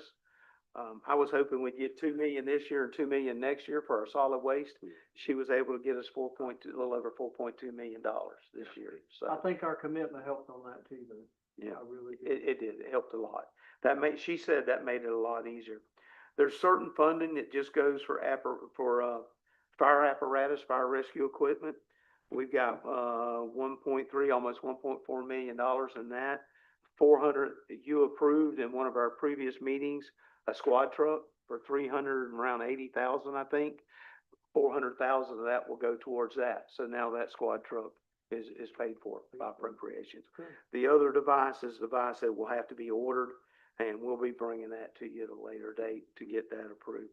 And then on the small county outreach, I got around 2.3 million. I actually looked for that number to go up because it's going to take more than that for this particular job. I've already spoke with them. They have some extra funding and they're trying to earmark that. That's the Dixie Highway Yes, sir. paving? Mhm. Yep. Next year, or when would that be, Bobby? We're waiting on a little bit of information from Central Florida Electric. I hope to have, next week, if not this week. Once we put that together, we'll send it to the DOT. They've already reviewed 80% plans. If they agree with that, then we just got to put the bid packet out. We'll put the bid packet together. I spoke to the DOT. They're trying to get us the contract by the end of July for Dixie Grade. We'll prove it. Takes about 20 days for them to do their deal and get it back to us. And then at that point, we can go out to bid, hopefully have bids. If all this works out well, we could have bids back in here by February, possibly with y'all. Depends on the contractor and his, their schedule. Contractors are running 6-8 months behind right Yeah, now. That's so. just but it'll be nice to know that you got the money, you got the bid, and that road's fixing to happen. Yeah. Take some heat off of me and tell me. Yeah. All of that, Bobby, I think thank you letters individually, as we have the opportunity to thank each one of those, Senator Bradley and Governor DeSantis and Representative Johnson, any of that I know would be helpful. Yes, we will make sure we send thank you letters. I've personally talked to and thanked, like Senator Bradley. Actually, the Sunday before the Monday that the governor signed the budget, Senator Bradley was on the phone with me, talking to me about it. So she worked it to the last really minute. pushed. So she really did, and her staff. So they did great. As far as the second phase of the Ag Center, we're not sure yet. We're trying to find that out. I was hoping to know by the time we got here today. That kind of gets buried in the, Commissioner of Agriculture's budget or FDAC's budget sometime. So we haven't heard how that's gonna be dispersed. It looks like there's enough money there that we maybe fall in there if they don't change the rankings around. But we haven't got a definite on that as of yet. So all in all, at this point, we've had Yep. that's. That's a good shout out right there, a real good one.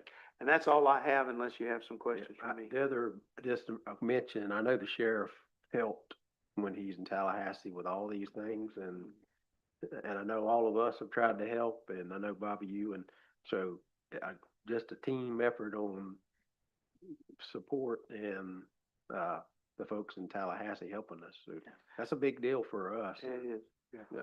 Well, Ms. Bradley told me before the legislation started, actually, when the one ended last year and we didn't get anything, she says, Gilchrist County will be my focus community next year. She lived up to what she Yes, said. it is. You sure did. Yeah. Good. Okay. Mr. Lang, do you have anything else? I think we did the ordinance and we did the, explanation about Senate Bill 784. I think that we have a meeting that's changed. It's gonna be, July the 24th. I just wanted to let the board know that I'm gonna be out of town that date, so need anything legal, that's the time to get it done. Yeah, Kenneth says he'll fill in. We changed that meeting from the 21st to the 24th, didn't we? That's correct. At 2:00? I think it was Or I think it's regular time. do we have Is that anything? July that 24th? day? July 24th. I'm not here either. Bobby says he's not here either. Do we- You're not here either? No, I was scheduled some time off because I was thinking the meeting was the 21st. so do we I'm do actually that? leaving town on the 23rd. Okay. Uh, So, Budget workshop. We need to do that before. Do we have anything scheduled for the meeting on the 24th? we currently don't have any time certains for the 24th. I apologize. I'm sorry. I didn't. Probably big budget discussion, I would imagine, on the 24th. I mean, that was kind of the plan, but I mean, we can, push it out. The Do we- next. I'll be the back next- on the 28th. What is your deadline on your millage rate, Todd? Well, we're gonna discuss that here shortly, Okay. and based on that conversation, I mean, I think it kind of, anyway, well, We gotta have it done by yeah, we've got to have it done by August 4th, which is our next meeting, following the 24th. So I mean, if we cancel the 24th, I mean, I think it pretty much outside of doing a special meeting, when we get to the trim conversation, I mean, I think it kind of tells us what we're going to have to do, but, I guess we'll address that in just a second. Then we'll talk about the meeting on the 24th. Yes, ma'am. Right, go ahead. All right, so, I guess that moves to me. Yeah. All right, so first item on my agenda is a budget recap. We're basically 3/4 of the way through the year. This is through July 1st. In the general, you've got year-to-date expenditures of 22,877,000 on revenues of 19,277,000. And that falls in line with where we're supposed to be. In essence, we've already made, the transfer for the solid waste project, so nothing really of concern there based on that, that we have that transfer already done. In fire, we've got year-to-date expenditures of almost 991,000 versus revenues of 1,629,000. In transportation, expenditures still, exceeding revenues, expenditures at 2,591,000 versus revenues of 1,978,000. In EMS, we've had year-to-date expenditures of 1,871,000 on revenues of 2,376,000. And in solid waste, year-to-date expenditures, 853,000 versus revenues of 1,203,000. Any questions on that? So with transportation, I guess, Bobby, that at 85% expended, we're gonna still be able to hold the budget towards the end of the budget year, or what? Well, I mean, we should probably stay within our 3 million that we have budgeted, I would think, but you got I'd have to run the exact number, but you got about $750,000 worth of, equipment purchases and repairs to your crusher and rental, so. Yeah, the crusher is that- really, I If think, that number wasn't in there, you would be. yeah, more the where crusher you're is the supposed to big one be. that really makes it look skewed because the others were items that we had budgeted for. So we're gonna be over because we amended for the crusher? Or we won't be over. No, you'll be on. Because I have 60 days to amend the budget. We have to do that.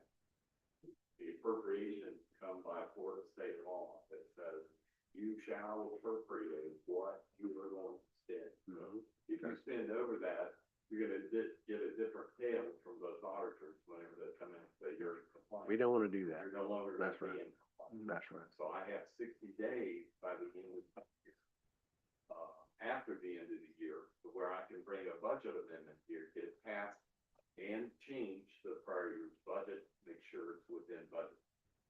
So, then, should I bring up what I was? Our budget number is the $3 million number though, that we have to be below. Yeah. Yeah, so I think, and unless something bad happened that I had to come to y'all about, and it's going to be pretty bad, if it's that bad, if we can park it, we'll park it. Yeah, one of the things I would suggest, I don't remember, I think I did talk to Todd about this, I know I talked to Todd a little bit about it. I was thinking, when it comes to what we're gonna order, let's order stuff in August and then close it down on September 1st. And just say, we're gonna push it off to the next year. Because we could wait for 30 days. Yeah. We've actually got some items we're holding on now just till October 1st, so that, I mean, there's some things that we're just out of, but we're fine. We're okay until then, so we're just holding off. So, Right. yeah. And just make it, try to practice some of that control and just say, hey, we can push this off to Yeah. October. Good idea. And you're under a totally new budget, and you don't have to worry about it. However, going back to what I was saying, I can always amend the budget, but it's gonna increase it. And the probability of it being from fund balance is 100%, is what I would say. So we're not gonna have, oh, here's $1 million for you to spend. We're not getting that. That's unanticipated revenue. And the reason it's unanticipated is because we didn't touch it. Exactly. So, Mhm.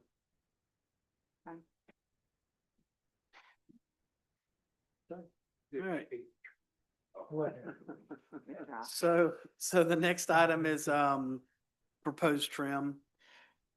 Just wanted to, in particular, if we're considering not having our second meeting in July,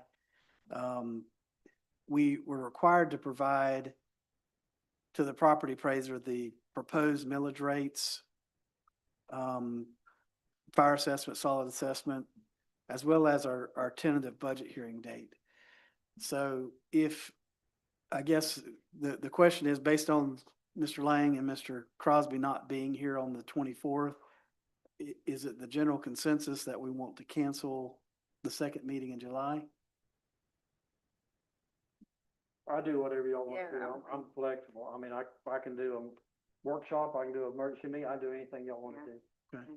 I'm gonna finish up my vacation this week and I'm gonna probably be done for a while. Whatever makes it easier, coming out. Yeah, whatever's easiest. I mean, we have it scheduled and I'm okay with having it. But again, if Mr. Crosby's not gonna be here, Mr. Lang's not gonna be here, we could have some discussion on the budget, but again, if they're not gonna be here, I don't know that it makes sense to even do it, but I mean, I'm just trying to, I could do the 22nd, if that helps you. yeah, I know the 28th is, Trenton's meeting, correct? Yes. What, the 29th? Or we could do an early meeting on the 28th or something. I mean, if it helps. so the But you don't have your deadline is August the 4th. August You have- 4th is the deadline for You have to printing. have the number. We have to have it to them by then. And of course, the earlier we get it to them, the easier it makes for the property appraiser, you know, And that's the trim notice. that's for the trim. And that's what notice. you have the And analysis. I guess the, Correct. Right. What's happening on the 21st that we don't have it? I don't know. There was some kind of an issue. I was gonna be out of town, but. Well, better to That's why we moved it from the 21st to the 24th. I guess, Todd, is There's the Now it all comes out. question in the room, I guess, here, and, if, I know for trim, traditionally, we've just stayed with whatever our current rates are Correct. for trim. And I'm not, this is definitely up to the commission, but if the commission is gonna stay with just those rates for the purpose of trim, if you knew that today, then that fixes that issue of trying to get it decided then, is that correct? It does. I'm not asking, I'm just saying that because I know traditionally, we wind up just staying with what our current rate is. Keep in mind, you know, you can't raise it. Right. Right, You can only reduce it. right, Correct. Always come back. yeah. Well, I'm hoping that we come back this year. Yeah, if you want, if you wanna go back, it's fine. But you cannot increase it once you start. So, I mean, I don't think it's intention of the board to go any higher than what we had, but I've got no problem with setting it at current. So that we always look to go back. Yeah, I would like to go back because I know that values have gone up, the property values, I know. Yeah. It's gone up a lot, yeah. Everybody agrees with current. I'd be okay with advertising it, the trim. Well, I'm kind of like Commissioner Langford, and I think we're hearing it from all levels, and this Doge group from the state level is the governor, the Republican Party are really pushing hard to roll back. So I just think we ought to really take a look at our spending, our increases. I'm okay with support advertising it that way, but after that, ought to have some discussion, I think. Yeah, and definitely. this is just solely for the purpose of advertising. Yeah, this is solely for the trim notice. You know, basically all the discussion has to come after to figure out where do you want to be. And of course, you know, with that, you know, it's like you said, it's a matter of spending. You know, we have to figure out what level of spending are we gonna be at, because that's what sets the trim, or sets your actual millage rate. What did we direct each department, not to increase their budget? No increase, Pardon me? basically no increase. No increases, okay. Other than the increase in insurance or. Well, insurance, FRS is Insurance- pretty hard this year. Yeah, insurance is an increase, FRS is an increase, you know. Yeah, we've got some utilities that are increasing, not really anything we can. do Most of about our, I can only speak for the budgets that I did. My budgets that I did, basically, all of the increases were fixed cost type increases. You can't, we couldn't do anything about insurance, FRS, where we had to raise some utilities. I think maybe even a couple of departments, our inland marine insurance went up a little bit, but that's affected by values. Values of buildings go up. Yeah, Central Florida actually sent us a notice that our utilities are increasing by 9.5%, Yeah, everybody. or 9.75. I think everybody got that notice Yeah. in their newsletter. And the bill. There's a couple ways to look at it. I mean, if we go with 8.7, then we'll build our budget around 8.7. Because like Richard said, we can't come down. We just have to live with No, what we I don't got. wanna build the budget on 8.7, I No, wanna but go I'm, but down. I'm saying if we build it, if we Yeah. do 8.7, we can come down. Yeah, I'm And gonna that come would be the down. hope of the board. But if we do 8.7 and we wound up, we can't get what we want or what we need, then we can't go up. Yeah, but just But because. we will live with whatever it is. Yeah, or and come down. I have no doubt that, I mean, we do have some of the sales tax revenues are coming down. You know, we are gonna have some declining revenues, but I think that there's no doubt that you can stay under the 8.7 as long as, you know, the board controls the spending levels, and, you know, should have the potential to decrease that. But again, it comes down to spending. you know, Right, we like won't have to be. the level of spending is gonna determine where you need to be on your millage rate. And so if you're able to make cuts, you know, it gives you that ability to come down from that 8.7. Do we already have the draft budgets or from the departments or? We're working through them right now, but we don't have them all completed yet.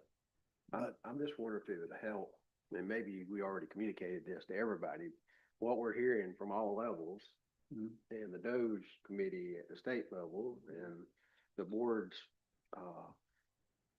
wanting to keep, I don't know if that would help us or not. Maybe everybody already knows that. I think most of our. I mean, I think it was already kind of expressed. Yeah. Mr. Roman sent a letter to everyone. Yeah, I mean, that's basically what we sent out to Okay. everybody. The constitutional officers. Yes. It was sent out to them. Okay. Yes. Okay, everybody is, it sounds like not everybody is, Not, I wouldn't say that 100%. No. okay. You maybe have a little work in here. Yeah. So, but again, as a general consensus, the board is okay with submitting to the property appraiser 8.7 mils for general, 1 mil for EMS, the MSTU, 177 on fire and 120 on solid waste. And then setting the tentative budget hearing on September 4th at 5:15. If I could just get a motion to approve all of those items. Now, can we vote on this since this says discussion on this? Yes, ma'am. We can, okay? Yeah, I'm okay with it. It's just like, when I think about solid waste. I know last year we like doubled it in 1 year. I wanna get away from that. If we need to raise it for $10, I'd rather raise it $10 a year than raise it $80 in 1 year. So, I don't know where solid waste is. I haven't looked at all the numbers and stuff, but we can lock it in at 120 and maybe do it the next time or whatever that case may be. Yeah, You their, what? their budget's good. Yeah. Bobby does a good job, Yeah. yeah. Yeah. Bobby does a good job, trying to save money and, Right, I understand, but we're also trying to build a new facility and doing all the other stuff, so I'm just saying, we I have don't money for want, that. I don't wanna get in the habit of doing it all at one time, I'd rather do a little bit at a time. Yeah. I'm okay with this, I can live with it. Well, you gotta remember, even building a new facility, that facility's not gonna be built next year. No, No. It's gonna be a few years out, and you're gonna have some time to, one of the things that we noticed in solid waste this year is our tipping fees have increased quite a bit. Yeah. And it might be that if we need a little additional money, and I'm just saying, we don't go up on the assessment, we go up a little bit on the tipping fees, because our tipping fees are very, very cheap, so. Yeah. But hopefully, I'm hoping the way it's going, we don't have to go up on heat. yeah. So, Todd, what you need then is a motion to, for the board to approve, to hold the line on the millage rate, the MSTU, and the assessments, not go up. Present it like it is. right Present it now. like it is on the discussion, and then we come back later and discuss it more. But I think, as I know you have expressed and I've expressed, you know, I'll be okay with this, but I'm wanting it to go down and I'm gonna be, if it stays at 8.7, I'm not gonna be in favor of it, at the very end, so I'm gonna, be wanting to go down. Cause property values have increased, so. All right, so I made a motion. Okay, I have a motion by Commissioner Smith, do I have a second? I'll make a second. Okay, I have a second by Commissioner Sharon Langford that we, allow the clerk of court to present the trim notice at 8.7, the MSTU for EMS at 1.00, and the fire assessment at $177 per dwelling, and solid waste at $120 per unit. That'll be presented to the property appraiser. And also, that's in report, The schedule? Okay. Yeah. When, Richard? September 4th.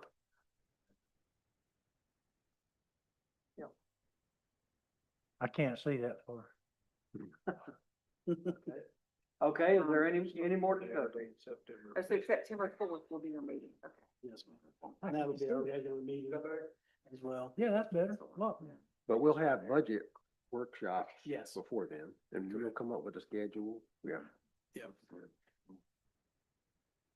Okay, any more discussion?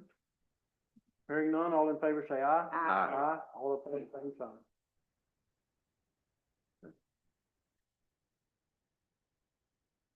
The analysis is very helpful. Thank you guys for putting that together. You're welcome. Roll back.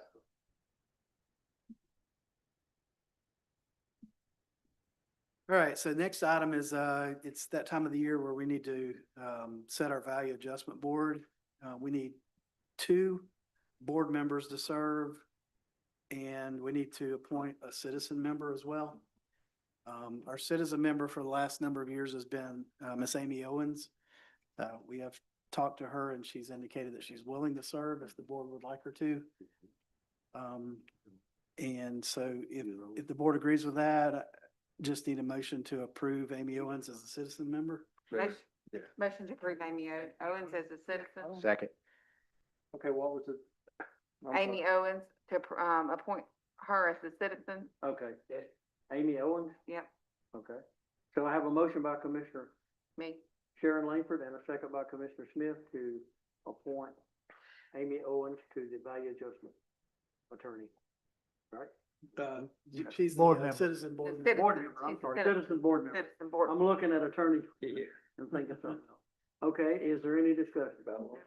Hearing none, all in favor say aye. Aye. Aye, all opposed, same sign. Now you need 2 board members? Now I need 2 board members. I will say this, so last year we had an unusual circumstance happen. And that was that neither one of our citizen board members were able to be at our organizational meeting. And so it required the chairman, which was Chairman Martin at that time, to actually appoint a new citizen member temporarily for the organizational meeting. I've never seen it happen before, probably will never ever happen again. But because the chairman was serving on the VAB, he was able to go ahead and appoint, an existing citizen member to serve on the board so that we could accomplish what needed to be done that day. The quorum in order to have a meeting is you have to have a county commissioner, you have to have a school board member, and you have to have 1 citizen member. And we knew going in that Amy Owens could not be there that day, the day that we had scheduled. And then our other citizen member was not able to make the meeting at the last minute. And so it kind of created oh, what do we do now? So we were able to kind of on the fly, make it work, get the meeting done. But again, because the chairman of the Board of County Commissioners was there, he could actually just go ahead and appoint. So I guess I'm looking to the chairman of the board. I'll serve. If he's willing to I'll be serve. glad to, in and then case we an need- emergency comes up. That's right. And then we need 1 additional board member. Yeah. I know. Commissioner Martin's on there now. Commissioner Martin and Commissioner Thomas served last year. Oh, okay. And, so, Sure, for 20 years. yeah. You're interested in serving some more, or? Might as well make it go with. Gosh, burn. Well, so I'd make a motion, that Tommy and Kendrick would be on the value adjustment board, representing the board. Okay, do I have a second? Second. I have a motion from Commissioner Smith and a motion, second from Commissioner Sharon Langford to appoint, myself and, Commissioner, Thomas for the Value Adjustment Board. Any discussion? Hearing none, all in favor say aye. Aye. Aye, all opposed, same sign. Next item is, you see, on your agenda, we have a contract for the Value Adjustment Board, attorney. And the Value Adjustment Board actually approves the attorney. But what I need is for the board to approve payment of the attorney by statute. So the Board of County Commissioners shares the cost of the Value Adjustment Board attorney with the school board, our school district, and you guys have to approve payment. So I just need approval of payment for the value adjustment. And the payment is based on Florida statute, or how is that determined? $175 an hour. Well, not the amount of, like, the rate is not set by statute, but who pays it is set by And statute. that's the going rate, I guess? I don't know that I'd say it's necessarily the going rate. It's the rate that we've paid for the last, gosh, 8, 10 years, something like that. When we were looking for a magistrate, It's cheap. it's cheap. Okay. So that I wouldn't, Yeah, That's less than the going rate. yeah. Them The other two, attorneys are- Yeah, it's lucky to find someone in. yeah, the other thing is, we're fortunate that Mr. Stevens has been willing to serve for as long as he has. Yeah. When he decides he doesn't want to, we're gonna be in a fix because That's right. We're gonna there's have to not a know. lot of, attorneys that are eligible to serve in that manner. Mr. Lang would be phenomenal, Right. but he's not eligible to do I it. can't serve because I don't represent you. So it limits, because so many attorneys in our area, I'd rather represent. already work for other municipalities or other counties, and so that means that they can't serve. But anyway, so I do need a motion to approve, payment of the attorney. Second. Okay, I have a motion by Commissioner Thomas and a second by Commissioner Smith to approve payment for the Value Adjustment Board attorney. Any discussion? Hearing none, all in favor say aye. Aye. All opposed, same sign. Motion passes. so Mr. Newton, with you getting that information, do we want to just not have a second meeting unless we have to have an emergency meeting? I think that would be fine, as long as the board agrees. We probably do need to go ahead and try and schedule some budget workshops.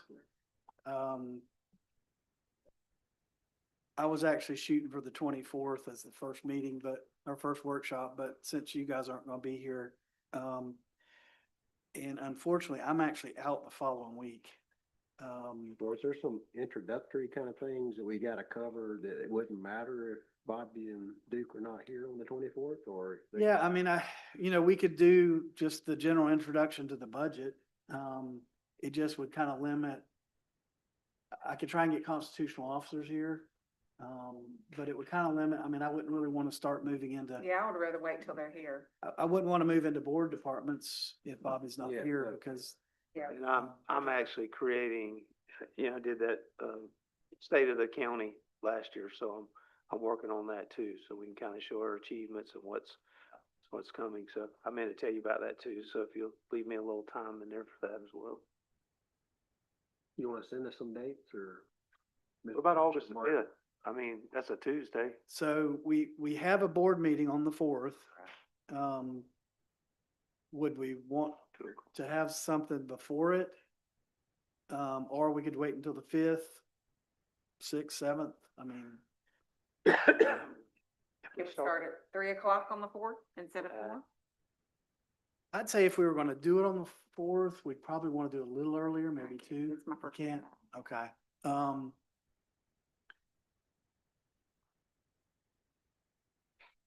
I'm not sure, I mean, 3 o'clock, we could do something short, cause if we had the 4 You o'clock probably meeting, change your meeting to 5, What'd you say? do that. do the budget at 3, the 3 to introduction. 5, and then And then do start the the meeting. board meeting at 5. Good, yeah. We could do that. 'Cause we probably won't finish in that 2 hours anyway. Well, I mean, what if we get finished with the budget sooner then? I mean, can we just say the meeting will Yeah, start? we could say the board meeting will start as soon as the workshop Yeah, is as soon as the over, workshop as soon as we're That's able right. to. We have done that in the past. I don't wanna say, I know we've done this We're before. gonna sit here for 30 Sit minutes. here for 30, 45 minutes, just, Waiting on the board. Yeah. so we'll start that meeting at 3 o'clock that day. I'm real flexible, like I said, y'all schedule it, I'll be here. That's August the 4th, correct? Do we need to And do we pick want to another go day? ahead and, Yeah. do we want to go ahead and pick another, What about the what- 7th? yeah, what about Thursday, the 7th? Good for me. What day? Thursday, August 7th?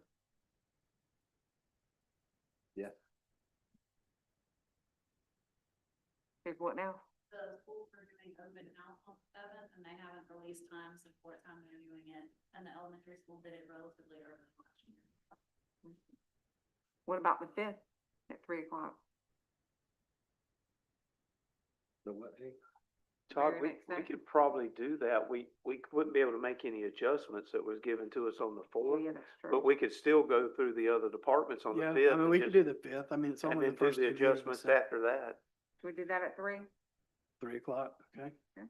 So August 4th at 3, meeting to follow, and August 5th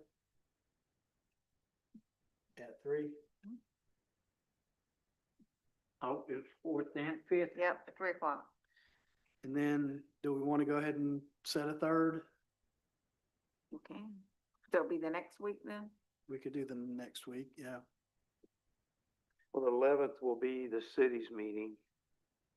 So we'd have to do the 12th in case we ran, or we'd just have to quit by, there 5:30, is that? Right. We'll have to be out by 5. Well, move it to the 12th. All right, it's At good. 3? That'd be Tuesday. That'd be Tuesday, August 12th at 3.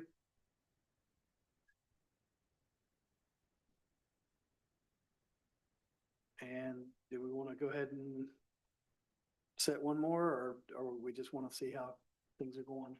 We can see how things are going after the 4th and 5th. The 12th.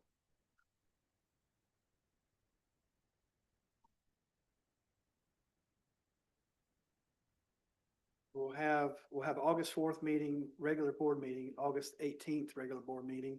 Do we want to tentatively set one before the August 18th board meeting? We could, because we don't need it, even if we We can couldn't cancel. cancel it, we could just have somebody here saying, or post the door if you Mhm. want to. And same thing, August 18th at 3. So that's August 18th at 3? Okay, so August 4th at 3, board meeting to follow, August 5th at 3, August 12th at 3, and August 18th at 3, and just normal 4 o'clock board meeting.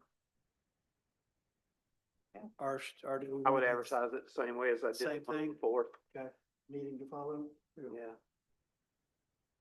Honestly, then if we got through at 3:30, you could, for some reason, you could Right. start the meeting. Yeah, and for some reason we don't need the budget, we'll just start at 4 o'clock our meeting? Or do we just start it at 3 then, that day? Yeah, and I guess we could. Yeah, probably just have to open up the workshop, then close it, and then open up the meeting. Yeah. I got August 4th and 5th, August the We're 12th, trying to keep it the same. 18th, that's right. Yeah, 4, 5, 12 and 18. 12, and 18, yeah, got it. August 18th. 3 o'clock. 3 o'clock. Your board meeting for it. Or immediately following the budget workshop. Karen said that she will type up a schedule and send it to everybody. Thank you. And I think that's all I've got. Okay, we'll go to our commissioner report, Commissioner Lincoln. I don't think I have anything. I was gonna mention, several of us went to the state association meeting and, attended some of the sessions. The one that I didn't make, but I got a copy of on, is the Doge, presentation. Did you guys? I went to it and it was standing room only, believe me. It was packed. I don't guess the rest of them had many kids too. There's a lot of good information. I sent it to, the presentation, Todd, Richard, and Bobby. Can one of y'all forward it to Yeah, the board members and that Doge presentation that I've got it, I can pull Yeah, it. thank Okay. you, that'd be good. there may be something we wanna, it definitely is something we wanna look at. And I noticed there's one slide on committed counties, which was kind of interesting. You know, we did the resolution supporting that effort and they took notice of that. Yeah. I mean, there's Yeah. about 18 or 19 counties in the state and they got it mapped. So I think it was a good thing that we did that. That's So, great. Notice Loftway County, you know, with it. yeah, there's quite a few that are not on there. Yeah. But anyway, that's something to look at as we get ready for the budget. Yep. Yep, that's all I have. Mr. Thomas? Madam, yeah, okay. I do have a couple things, and talking about the fact conference, on Wednesday, I went to one, innovating across the medical and pharmaceutical benefits, and it was sponsored by Latina, which everything, the whole program was basically about their company, if you want to call it that thing. But, excuse me, it was talking about, insurance savings and stuff like that, but I talked to one of the guys and I told him, I said, part of the problem with the insurance industry is the way they allow them, the doctors and the hospitals and all, to build the insurance company. And the example I gave him was, I used to go to my family doctor in High Springs, and an office visit was $35 because I didn't have insurance. Well, when I got insurance, it was $305. So if he's seeing me for $35, what makes me think he can all of a sudden bill my insurance company for $305? Who's paying those insurance premiums are? We are, you know? So I told him that was one of the issues that I would like for them to address. How can an insurance company bill that? And like right now, a lot of people, they'll bill Medicaid or Medicare for, let's just say $500, and Medicare comes back and say, well, I'm only going to pay you $300. Well, they'll accept that. Whatever they're willing to pay, they'll accept that. But the billing industry, to me, is the problem because they overcharge them, if you ask me. But anyway, we talked some things about like that, and then I did go to the Doge thing. Also on Thursday, I went to Counties at the Crossroads Planning for Growth, and I think we do a pretty good job the way we got things set up, but they are a lot of growth coming to the state of Florida. They reported we lose 120 acres of agricultural land in the state of Florida per day. 120? 120 acres per day. That's 45,000 acres of ag land per year. Oh my, Only to increase, oh my. only get worse. So, to me, that's a big concern. When we look at Gilchrist County, how much ag land are we gonna lose over the next 5 or 10 years with solar farms and all the things that are coming up? But it was interesting. And then I went at one called Florida Wildlife Corridor, Mind the Gaps, and it basically showed a lot of the land conservation they're doing along through Florida to preserve some of the wildlife corridors and how they're connecting them and filling up the gaps and stuff like that. And then the last one I went to was exemptions to elimination, navigating Florida's property tax proposal. And that was very interesting.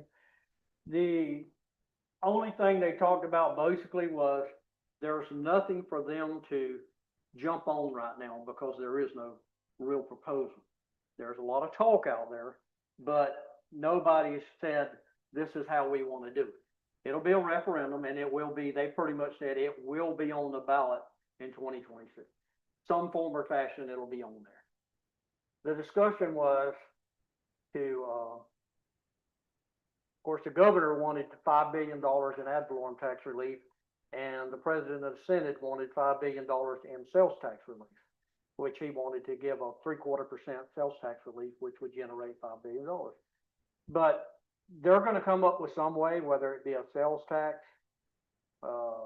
They mentioned about us doing a sales tax. I said, we can't do a sales tax. We don't have no commerce.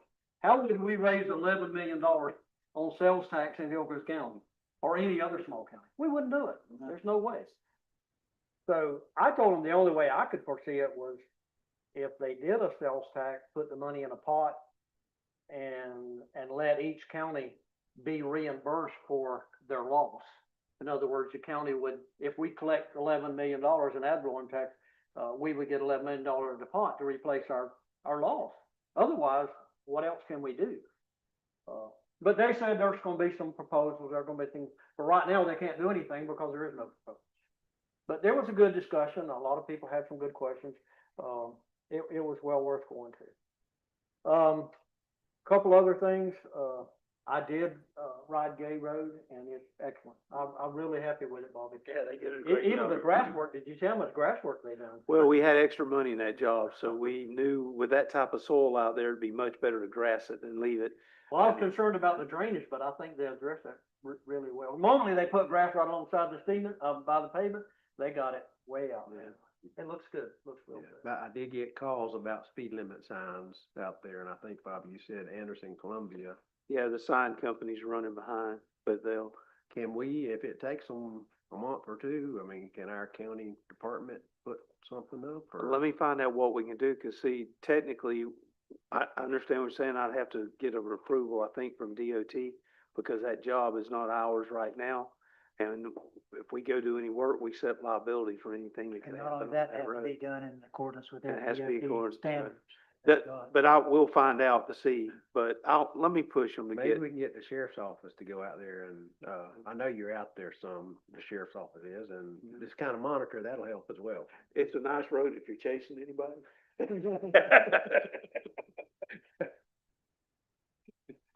Y'all know the Jenny Springs just went through the 4th of July holiday, but I heard nothing but good reports. I talked to the sheriff department about it, and it's all positive. They've made some major changes down there. They do have a limit on the amount of people now that they take in. But I've heard from everybody I've talked to, from law enforcement, community, everybody else, they've made some major changes, and it's really, really, really helped us out. Good. I ain't got no problem. Yeah, that's good. I mean, Right, either. that's good news. I think that's all I have. Dollar General's doing good, been very busy. Everybody's been happy with it, so I think everything's going good. Did y'all go to the trade show at the Florida Association of Counties? Well, that's a good. Did you see the movie on Gilchrist County at the asphalt zipper people? I saw the booth, but I didn't see the movie. Oh, no, it was playing. Us in Highlands County was highlighted. Really? Gilchrist County, over and over. Your crew were out there. Did you see it? Yeah. Yeah, it was pretty cool. I It talked really to the was. guy, but I didn't. It caught my attention. I had to tell him where I was from and watch the movie. Yeah. Got a free hat. Did you report that? Oh. Did you report a free one? That's a trade show. I might buy an asphalt zipper.